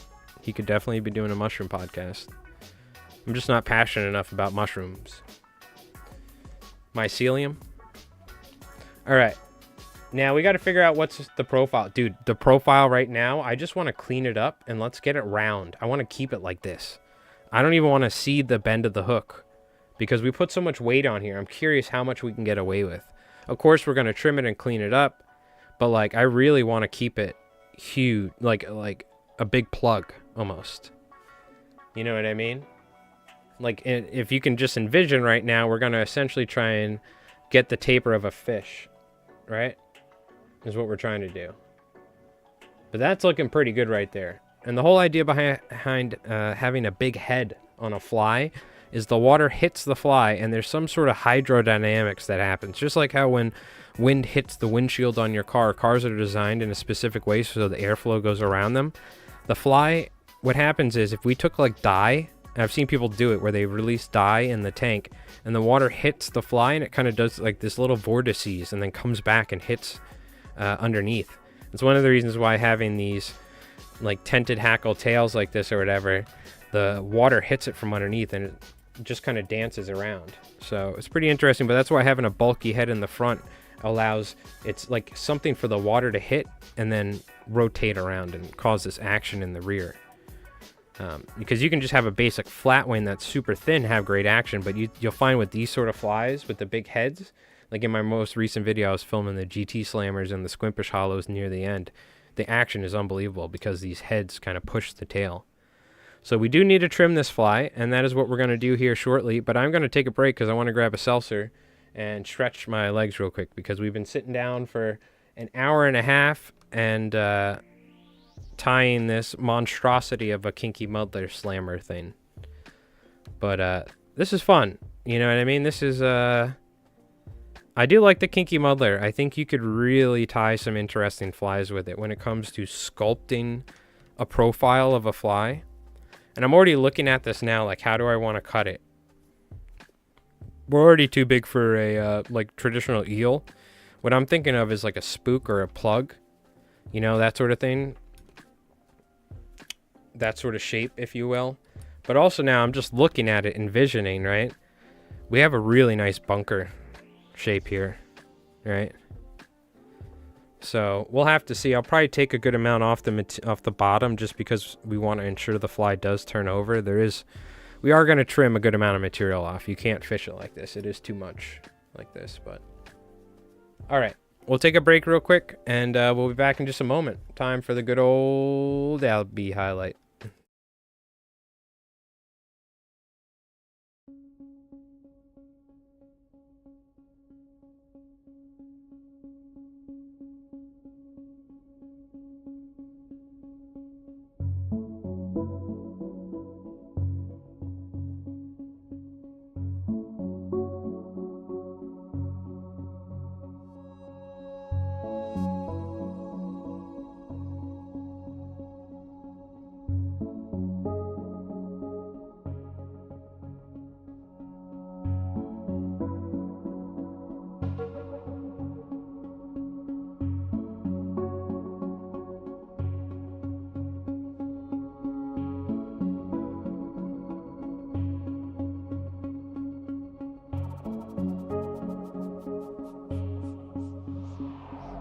Yeah, dude.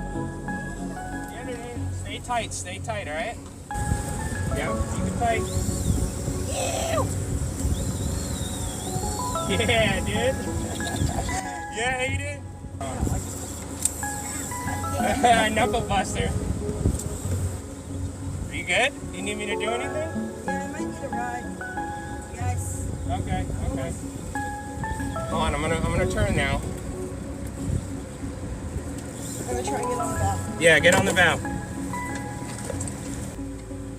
All right, you're doing good. Keep doing your thing. I'm gonna move us away.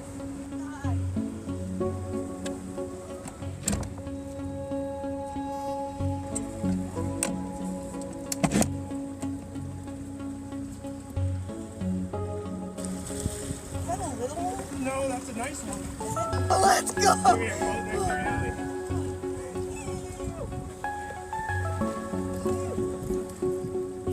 Good job.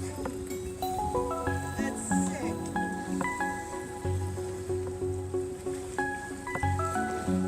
All right. Nice. Let's go! Woo! Albie slap! Good job, dude. Yee!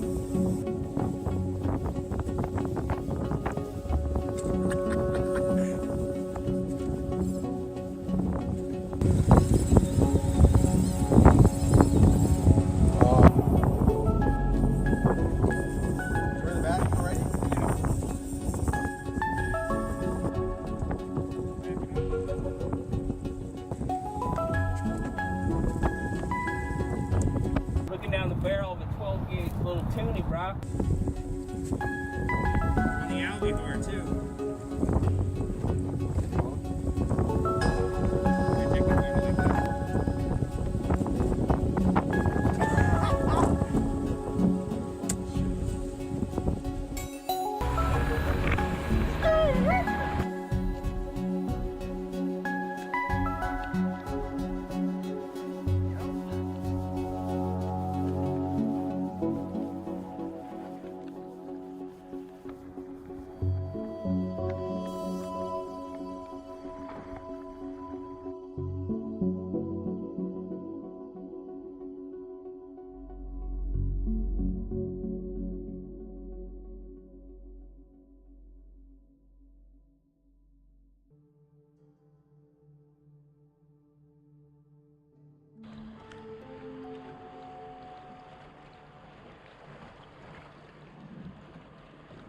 Oh my god, dude!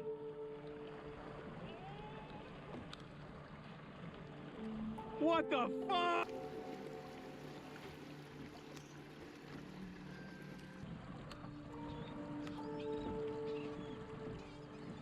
Woohoo!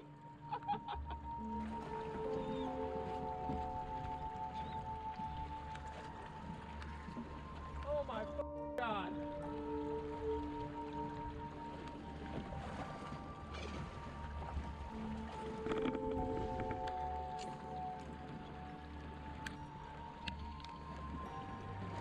Yep.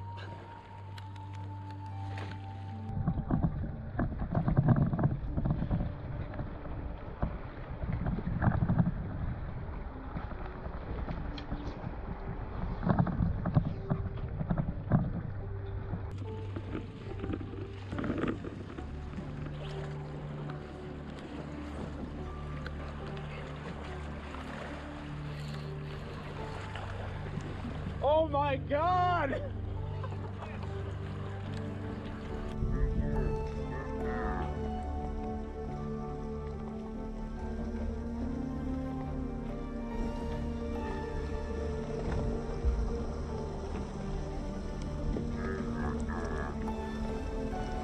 I gotta turn the boat so I can cast.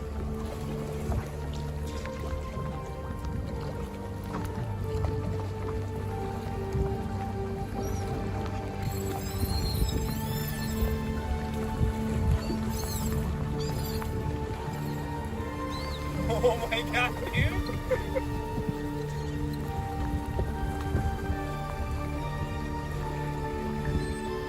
Alright, get back to catching him, Diego. You're gonna go on now. There's a shark.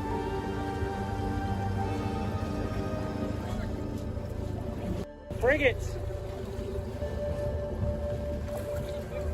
Albie? Frigates. Frigate.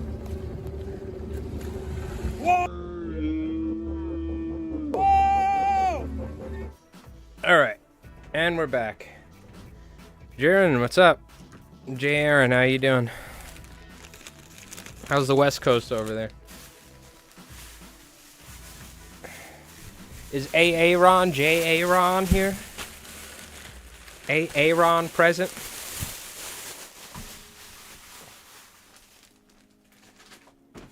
Okay, let's put some stuff away here.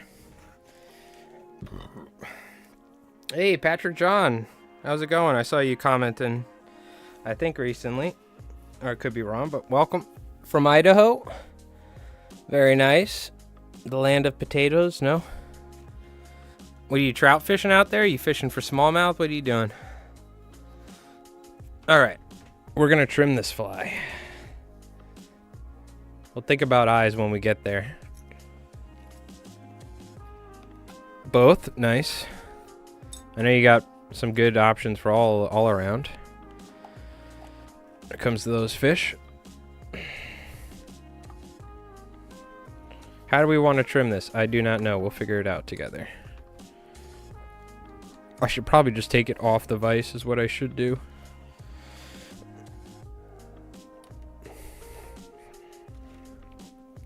I'll show you how we trim this sucker. Brush it out real quick, make sure we're all good.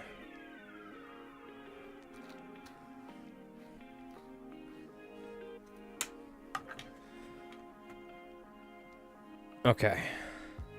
Always never enough room at the front. We got there though. When it comes to the shape, we're going to use our thumb here. And I'm going pretty aggressive, so I want a nice profile. We are going for a kinky mother, per se, so. Where's my hook point? Right there. I don't want to cut my hook.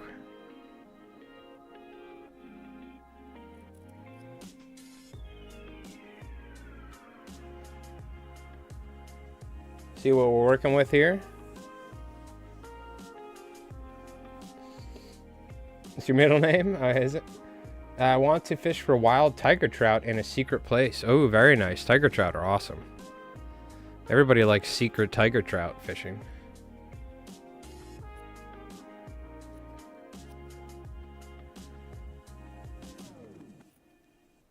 Now we're just going to kind of shape the fly here. We got to remove some material. I don't necessarily want to remove too much, though, because we added this big keel on here. I think we can get away with keeping some of it, but I do want to take some down.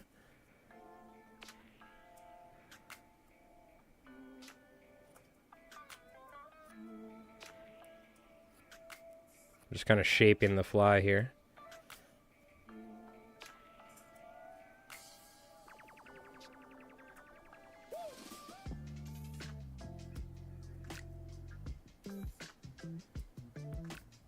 Come at it from an angle.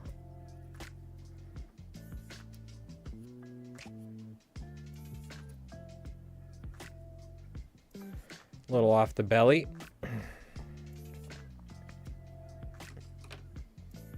Watch those digits. Yeah, I got myself there a little bit.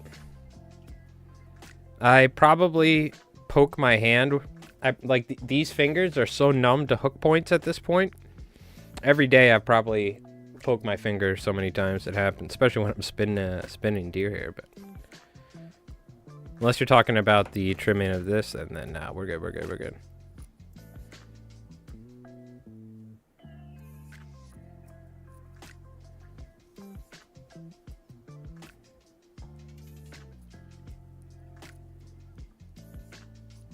Yeah, and the brush fly, you can actually see when I jam my finger into the rear hook, because there were two hooks. If you watch it exactly, I was like, am I gonna cut it out? I was like, nah, leave it as a secret Easter egg. I'm going like this, and I jam my finger into that 3-aught Ahrex blue water. And what you don't see is for like 10 minutes, I'm like sucking on my finger because I was bleeding like a stuck pig, and I didn't want to bleed all over the fly.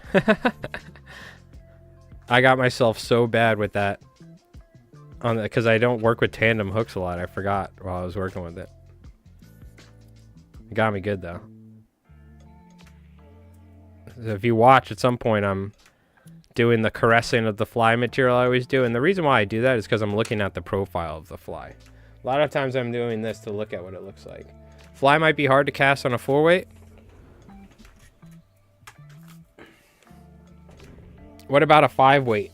I don't know about my fly, but this fly right here, which the only difference between this fly and this fly right here is that we didn't tie 5 extra pieces of lead wire that are 1/2 inch long side by side. This one has 5 extra pieces, which I'm going to be honest with you. Yeah, this one feels heavier. This is Mark Sadati's fly. He cast this on a 5-weight, and he broke his record at the recent Fly Expo. He cast it at 150 feet on a 5-weight. So, just to give you an idea between the flies here. And the reason is because of the lead keel. The added weight. How much weight is in here. And I'm like, you know, you got to see him do it, right? You have to actually watch him do it. It's pretty unbelievable.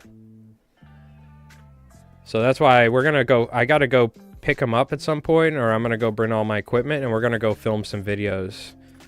Like some discussion videos for his YouTube channel. And we'll do some for mine too. Now, by the way, look at this right here. Now tell me that we're not cooking with something right here.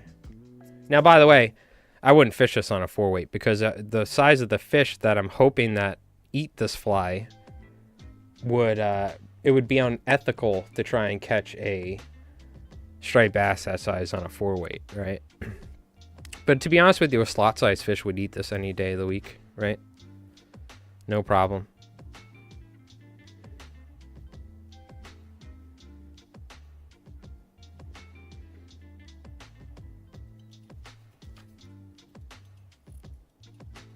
Yeah, I'll be fishing this with like a 9 or 10 weight probably. I think you could cast it on an 8 weight. It's all about, you know, you do need the right setup to cast a giant fly on a small rod. And it's not necessarily you're going to be fishing a giant fly on a small rod. It's just that you can do it. It's showing that you can, so that way that you shouldn't be scared to cast a 7-inch deceiver or a slammer on an 8 weight. You know what I mean? Because people ask me, I'll tie all sorts of certain flies. They're like 5-inch bucktail deceivers. Can you cast this on an 8 weight? I'm like, if you can't cast a 5-inch bucktail deceiver on an 8 weight, then we got a problem. You know what I mean? You should have no problem casting a 5-inch bucktail deceiver on an 8 weight. If you are having an issue, you got way too much material on there, or you got to get a better line and rod setup. You know what I mean? Now, a fly like this, 100%, you should be apprehensive. Mark on YouTube is 100% right, being like, I don't know if you can cast this on an 8 weight, but you'd be surprised. You really would. But it, you know, it really is about having that keel super dialed in. You know, Gunnar Brammer talks about it. He understands it a lot. I was talking to Mark about it, and he was saying Gunnar Brammer has a very good understanding of this sort of thing. And you could just tell by watching a lot of his videos and stuff. But I am gonna probably actually take this down ever so, just a slight amount. Even though I normally don't trim this far back, I am just gonna kind of take it down just a little bit. And I think that's pretty good. We just want to look at it from every angle. You can see here we got to take a little bit off this side. It's like we're planing a wood board or something, right? And it's important that there's not too much material on the belly. Otherwise the fly will, even though with all this lead wire, it will not turn over properly. So you see me thinning down the belly a little bit more at times. But we still need to put eyes on here. Got it. By the way, this fly's sick. I'm super happy with how this came out. Look at that.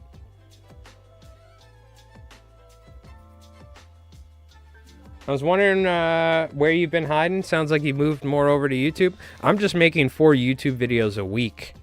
So it's been great. We've been getting an average of 200 to 300 subscribers, new subscribers a month. So shout out to all the new people that watch these VODs or are lurking in the streams or here in chat. Because I know some of you folks, most of you folks, I recognize your names. But yeah, pretty much like treating YouTube like a full-time job. So, but we weren't streaming a lot either because I was commercial clamming and all that laser beam. So I was working a lot, and I'm still doing that. But I'm doing a lot more fly tying. I'm spending 25 to 30 hours a week with like YouTube and all that. So I have a lot more. I'm trying to stream a lot more as well. So we're streaming every Friday. Because for a while I was like barely streaming because I was just so busy clamming and commercial fishing. But I'm really trying to scale down that, and I'm trying to focus more on YouTube and streaming. But yeah, at some point Twitch made it so we can stream on both platforms, and I'm happy that we could stream on YouTube.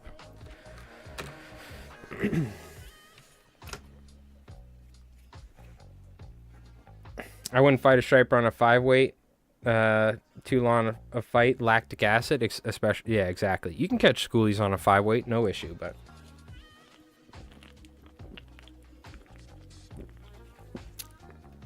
18-inch fish you could catch, right? But yeah, if you're fishing in fast-moving water, right? And this is something we talked about. You want to use the right rod, not only to be able to throw the flies, but also to not kill the fish. Catch and release is a very big thing. And if you're going to do it, you need to do it right.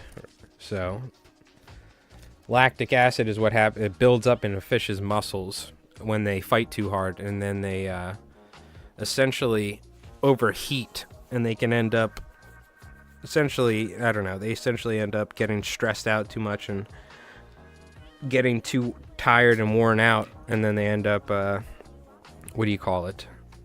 Dying in your hands as you're trying to release them, so it's not fun.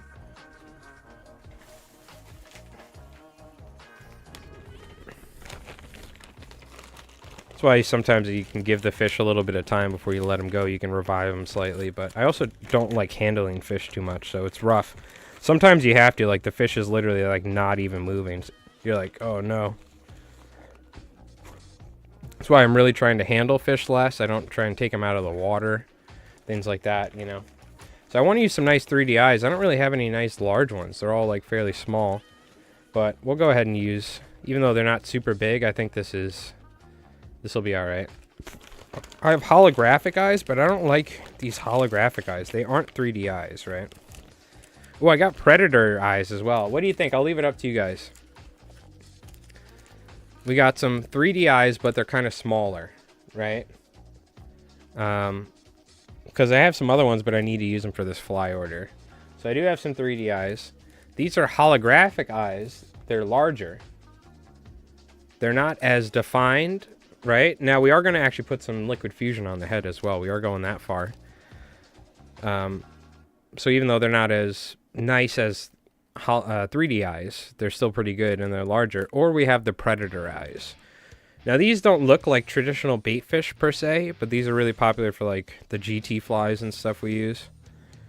So I'll let you guys pick hollow eyes, predator eyes, or the smaller 3D eyes. And I'll take a look and see if I have anything else in here.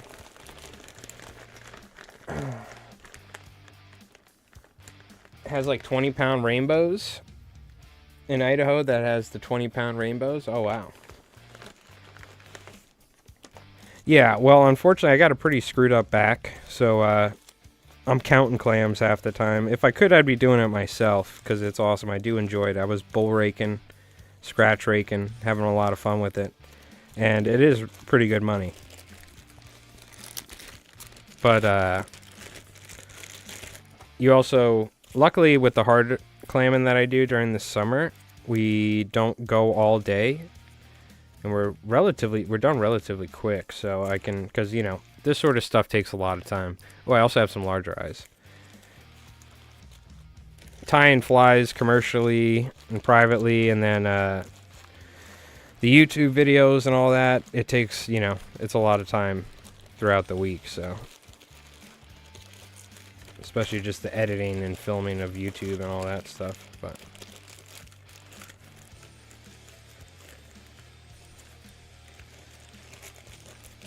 Predator eyes. You think the smaller eyes would look better?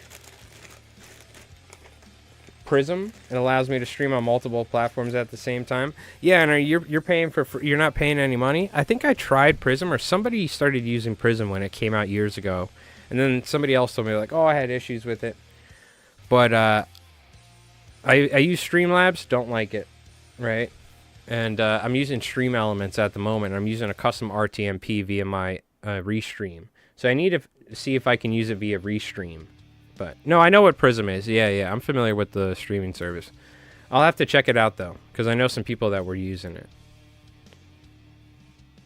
I want to be able to read both chats, but I also am using Restream to stream both to Twitch and YouTube, and they're really good. Their service is really good in terms of like not dropping connection and stuff like that. So essentially, I just need to see if it works with that, or I put my custom RTMP, which is my Restream server, essentially, where it's broadcasting from. The problem is, right now it's working fine, but I don't see YouTube chat, right? And Streamlabs has an option, but you need to pay, and then you're signing in from Streamlabs, and I don't know if you're using your custom RTMP server then.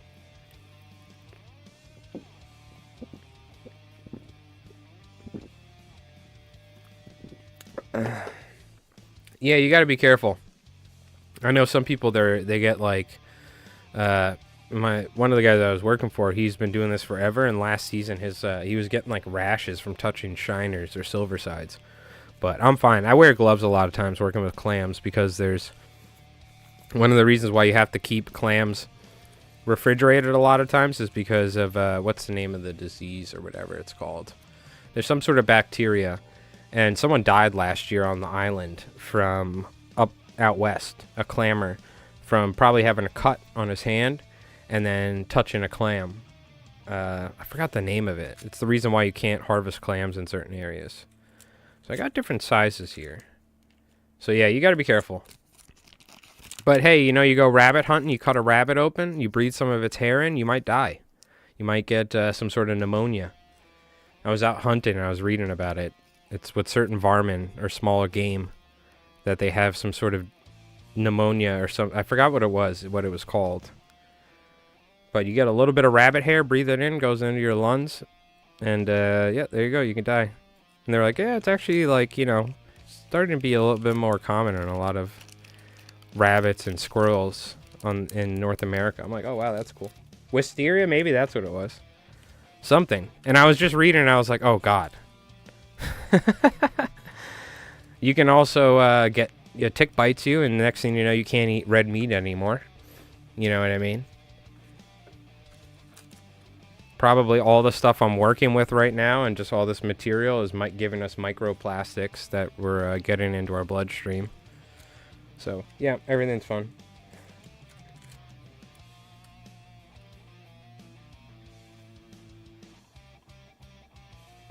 No, we clam from boats. We use bull rakes. I've done some at low tide or whatever, but I also do it at different stages in the tides. We clam from boats with bull rakes, which are like 15 to 20 foot long rakes, and you use the wind and the boat. The wind pushes the boat as you work the rake. Or we use a rack with a wooden rack and a motor, an outboard motor, and we use that for steamers, and it cuts trenches. One of the only places in the country we're allowed to do it because the King of England said so in the 1500s. This size looks really nice, to be honest with you. Yeah, it's pretty interesting. One of the only reasons we can clam in that manner with the outboard motor is because of I think King James. I don't know which number King James. But said that the townships on the east end of Long Island, including mine, were able to manage their wildlife resources how they wanted to, and we have the cleanest and healthiest bay in the on Long Island, and we get to do this, cut trenches and this and that. And people are like, "Oh no, it's killing everything or something, or it's like damaging," but we have to especially not cut near eelgrass, this and that. And it's funny, when I wasn't doing this stuff, I was probably more in the camp of like, oh, what are they doing, this, that. But you go back a little while over, it's completely healed. And the amount of clams and stuff is just crazy, and the amount of life down there. So I almost kind of think it's like how farmers, when they're like churning the land and stuff, like renewing the soil. I don't know. It's interesting. But our bay is killing it. We have a nice, beautiful, healthy bay. Tons of natural resources and fish and wildlife and all that. So it seems like that trenches, the cutting trenches with the outboards, isn't that bad, or isn't bad in general. You just have to make sure you do it right. And really not a lot of people are allowed to do it out here because you have to have licenses to operate in the town, and they are getting very strict with it because people were coming from out of town to clam, and there's only so many clams, you know, from the red algae blooms.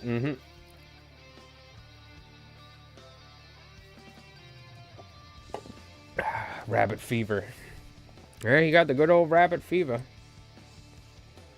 All right.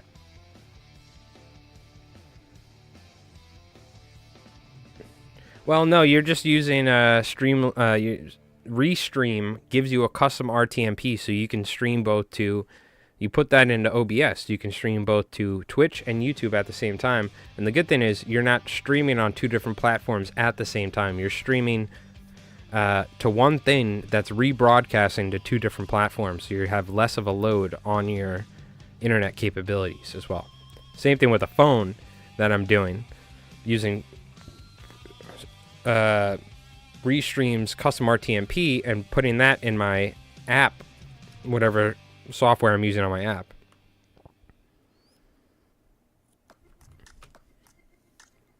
But the issue is I'm signed into, you can only be signed into one platform on the app. I'm signed into Twitch, so I see my Twitch chat, but I don't see my YouTube chat.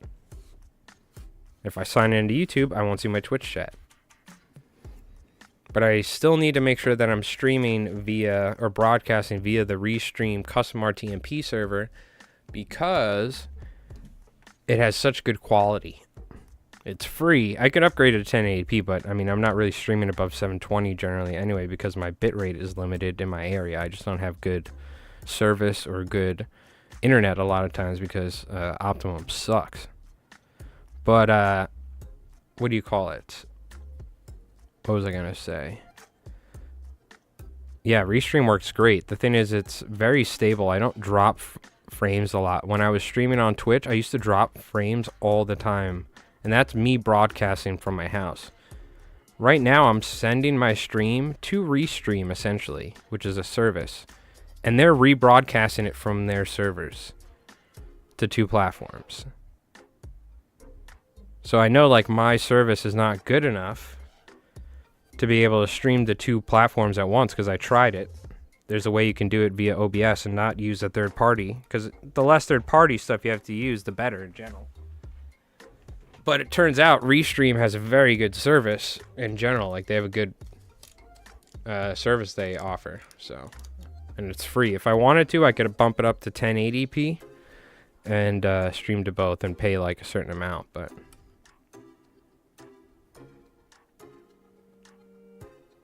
for folks that have watched the stream for a while on Twitch, you know, like, all the internet issues we used to constantly have.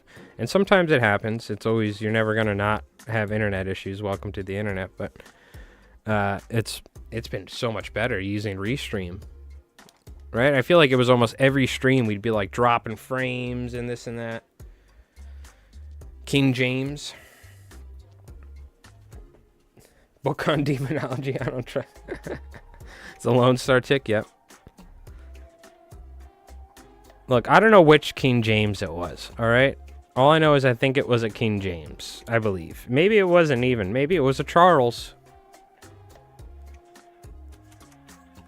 I think it was King James, though. I don't know which one. Probably wasn't the one that wrote the Bible, though. I think it was like 1500s. Maybe that was. I don't know. Don't ask me. I'm a different religion, so. Alright, we're going to push these eyes down. And don't forget, we are still going to be securing these with some liquid fusion. Now, if you didn't put eyes on here, the profile would be a little different, right? Like, we did kind of change the profile ever so slightly here. But you know what? That's okay. Do the fish care about the eyes? I don't know, but I do. In fact, without the eyes, the fly probably looked almost a little better. I would almost leave it without the eyes. But you know what? We're spending all this time tying this and this and that. Let's put some eyes on there, because this is a kinky muddler. We're going to do it right. I'm curious, can you like put the liquid fusion on this sword head, and is it going to affect the fly at this size? I'm not certain. You know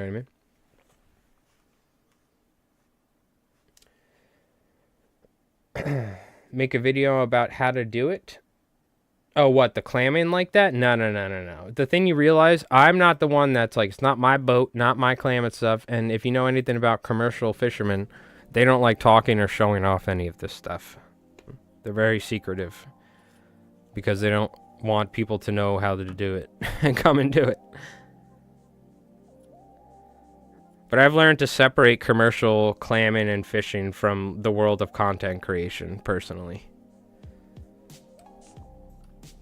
Those guys are all, and this is just, I don't know if this is, I'm sure this is how it is everywhere with commercial fishermen. But it's like, you know, if they know each other, it's one thing. But if not, they're not like, and they're probably like, oh, well, Jimmy's probably trying to follow us around. Oh, you're talking about how to restream a video? Oh, okay. Yeah, there's a million people that do that. That's not the sort of content I make. I actually probably watched a video on it and found somebody that had like 1 million views or like 100,000 views. And this guy's like, all right, I'm going to show you how to do this in 5 minutes. And everyone's like, thanks for not trying to sell us t-shirts.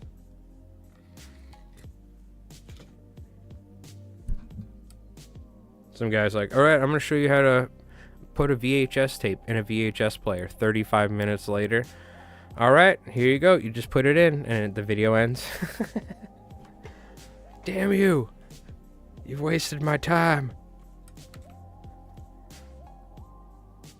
When it's something like, how do I get the back cover off an LG smartphone or whatever, you know, and you're like trying to like replace the battery yourself instead of bringing it in.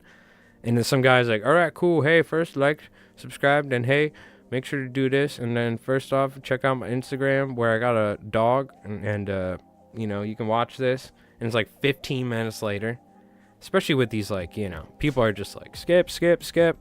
When you find somebody that's like, it's like 2 minutes long. He's like, okay, you take it, you flip it over, you put the thing, and boop, pops open, and put it back. You do it like that, and then he's like, at the end, all right, hopefully you guys enjoyed. And everybody's like, oh my god, this guy's amazing. I love that in the world of like how to, you know, instructional sort of stuff like that. You could do fly time videos like that. I go a little bit more in depth because obviously, you know, a lot of people that are tying there, especially when you're tying some flies, like if you're trying to tie this, you're not probably new to fly tying. Like you're in the step of fly tying where like you're more interested in the reason why, like I'm tying my V ties the way I am or this or that, right? But yeah, it's interesting. By the way, can we look how good this looks? I love this. This is sort of like what I would picture if you're going muskie fishing. I know a lot of muskie guys do something like this, but this is just a big old kinky muddler. And now this isn't even a good bunker profile. It does look pretty bunker shaped, but a real bunker is going to be like this, right? So this is just more like an attractor fly. I would say this is like a mackerel. This is like a very accurate presentation of the mackerel that we would catch when we were going shark fishing in the ocean right out here. So we'd need bait before going shark fishing because we'd have chum, but you also want like actual strips of bait. And bunker are good, but there's bunker everywhere, and we found that they love the mackerel. And I don't know what sort of mackerel there are. I don't think they're Atlantic mackerel. They could be chubs or some sort of mackerel like that. But they hang out on these wrecks. And you jig them up with sabikis or whatever, or little jigs. And they're like exactly this size, essentially. So we don't get them inshore, so I don't think it'd be worth like stylizing the fly if I'm fishing this in the bay, right? But it doesn't have to be. The colors don't matter. This is what I would call an attractor fly, right? This is going to push water and it's going to get a fish's attention. Striped bass have lateral lines. They can just feel things moving erratically. So the bigger the thing, like poppers and stuff like that, that's why they can pick up on this stuff even in really dirty water and whatnot. So a fly like this is gonna most definitely push some water, like without a doubt. Just gonna taper these down a little bit, make sure this fly turns over properly. You really want the taper to be perfect before you do the liquid fusion. So I'm going to focus most of it around the eyes, though, and then a little bit top and bottom. Oh, dude, I forgot Djibouti show's streaming. I got to watch them. I've been watching them for years. It's like my ritual after I'm done fly tying, I'll put on Djibouti stream. Maybe you know them. They've been on YouTube forever. They did, like, dubs of stuff, like infomercials. But they've been streaming for years now on Twitch and also YouTube now, so I've just been watching for a long time. It's almost like like I said, like a ritual after streaming. I watch the Djibouti boys. Alright. Gonna go ahead and take the excess off.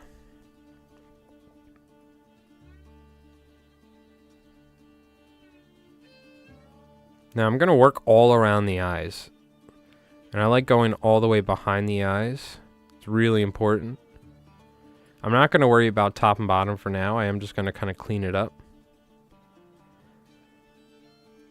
And I was like hypothesizing, working on a hypothesis on why Johnny Kins would do this. And I think he was talking about it, but because the guy that ordered a bunch of these in roosterfish sizes, I was like, all right, I'm going to watch Johnny's video like he asked. I'm going to tie exactly, yada, yada, yada. And it was a good thing I did, because he does tie it different than I did. So I learned a lot. But, what was I going to say? I was telling him, I bet you the only reason in reality, it does probably affect the way the fly swims, but I bet you the reason that Johnny Kings does this, or Johnny King does that, his name isn't Kings, by the way. I think it's King, but I keep saying Kings, because it's like Johnny King's Kinky Muddler, because you say it with, you know, when we're talking about the fly, but I bet you he does it like this purely for durability, and it's for the eyes. Because if you ever fish 3D eyes on a fly, they'll fall off after a while. It's just how it works.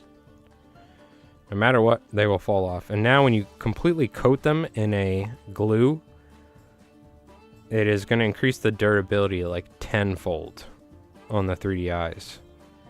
And in reality, liquid fusion dries out really thin because it's water-based. So it thins out a lot when it dries. Like a lot.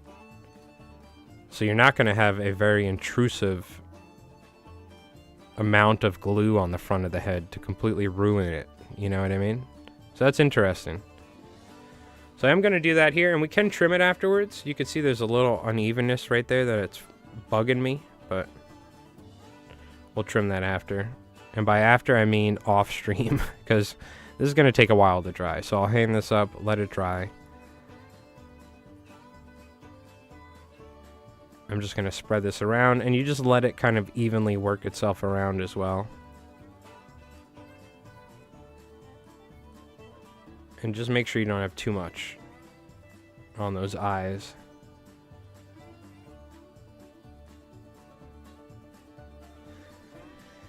And then you just let it dry, and it'll even out. You can kind of let it sit on either side like this.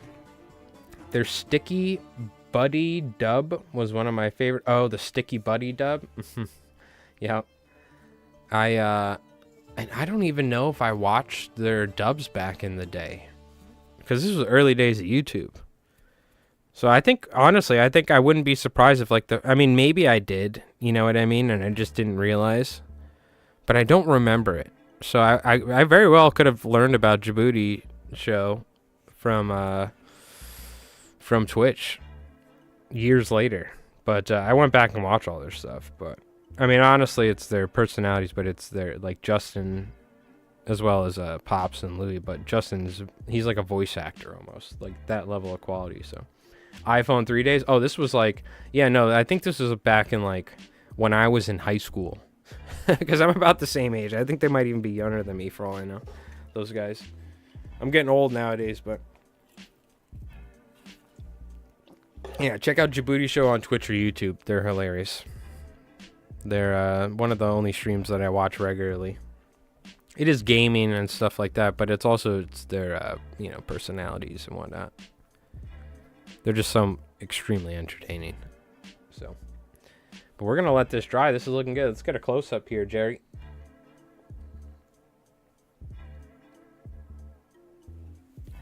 So you could, I think if you've watched any of my fly tying videos, I'm sure if you've watched my streams for a while, you already know this, but you can tell I like blending colors together.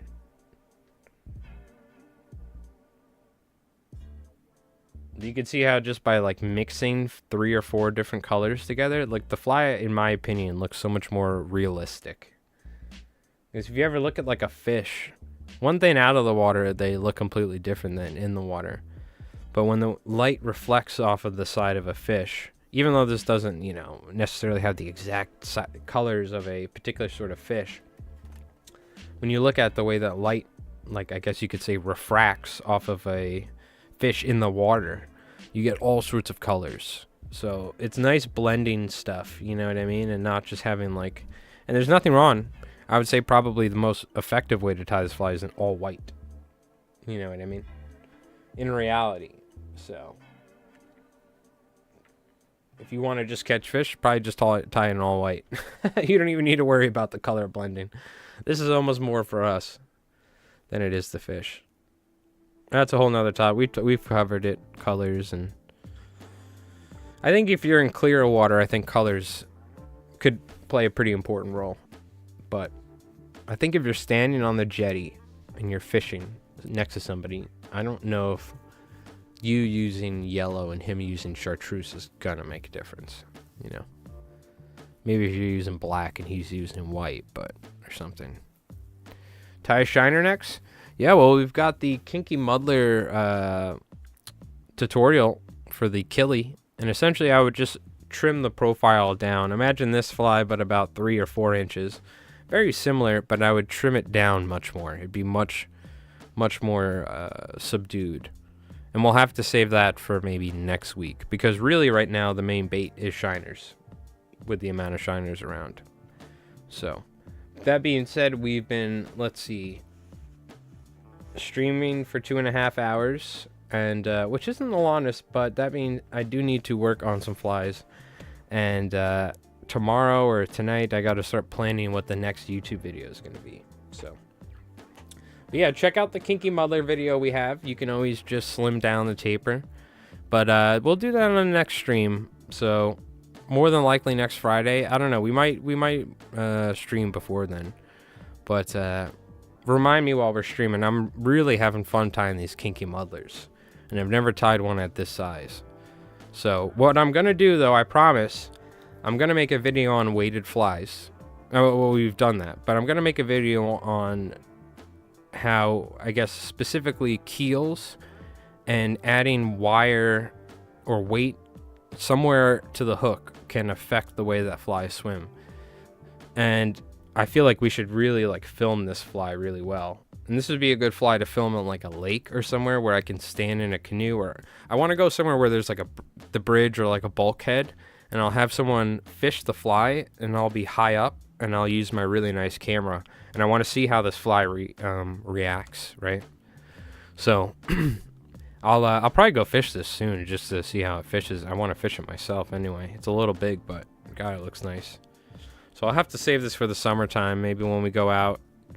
If I can ever fix my boat one of these days, this would be a good fly to anchor up and fish at night near the bridge and swing it over the mussel banks and stuff like that.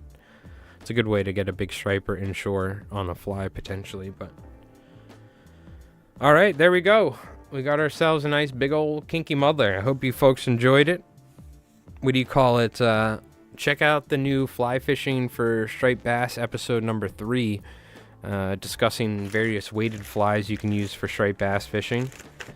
I'm pretty happy with it. It's not as you know, I think it came out pretty good, and I didn't have to slave over it too much like the last one. The last one was super in depth, which I really liked that video though as well. Which I'm happy got over 1,000 views in the first week, because we haven't, you know, we're a small YouTube channel. So, but thank you so much for tuning in and watching. I'm gonna hang out and relax for a little bit. Don't know if I'm gonna be fishing tomorrow. I've been fishing every day. I'll keep you posted. I've been bringing my GoPro too, so when I do get some action, we'll probably include it either in some videos or maybe show it off on stream. So I'll let you know when we start catching some fish though, so hopefully it happens soon. But thank you so much for hanging out, chat. Appreciate it. Jin, Craggerroll, Patrick John, Sandman, everybody, thank you so much. Jimmy Crackcorn, I don't care. No, I had to do it. But thank you so much for hanging out, and give yourselves a round of applause. And for all the lurkers too, all the lurkers in the chat, you guys are awesome. Appreciate you. We'll see you next Friday, and you know, we got a video coming out Sunday. Don't ask me what, because I don't have it filmed yet, but I'll figure it out. All right, chat. We'll see you. You take it easy. Peace. Thanks for hanging out.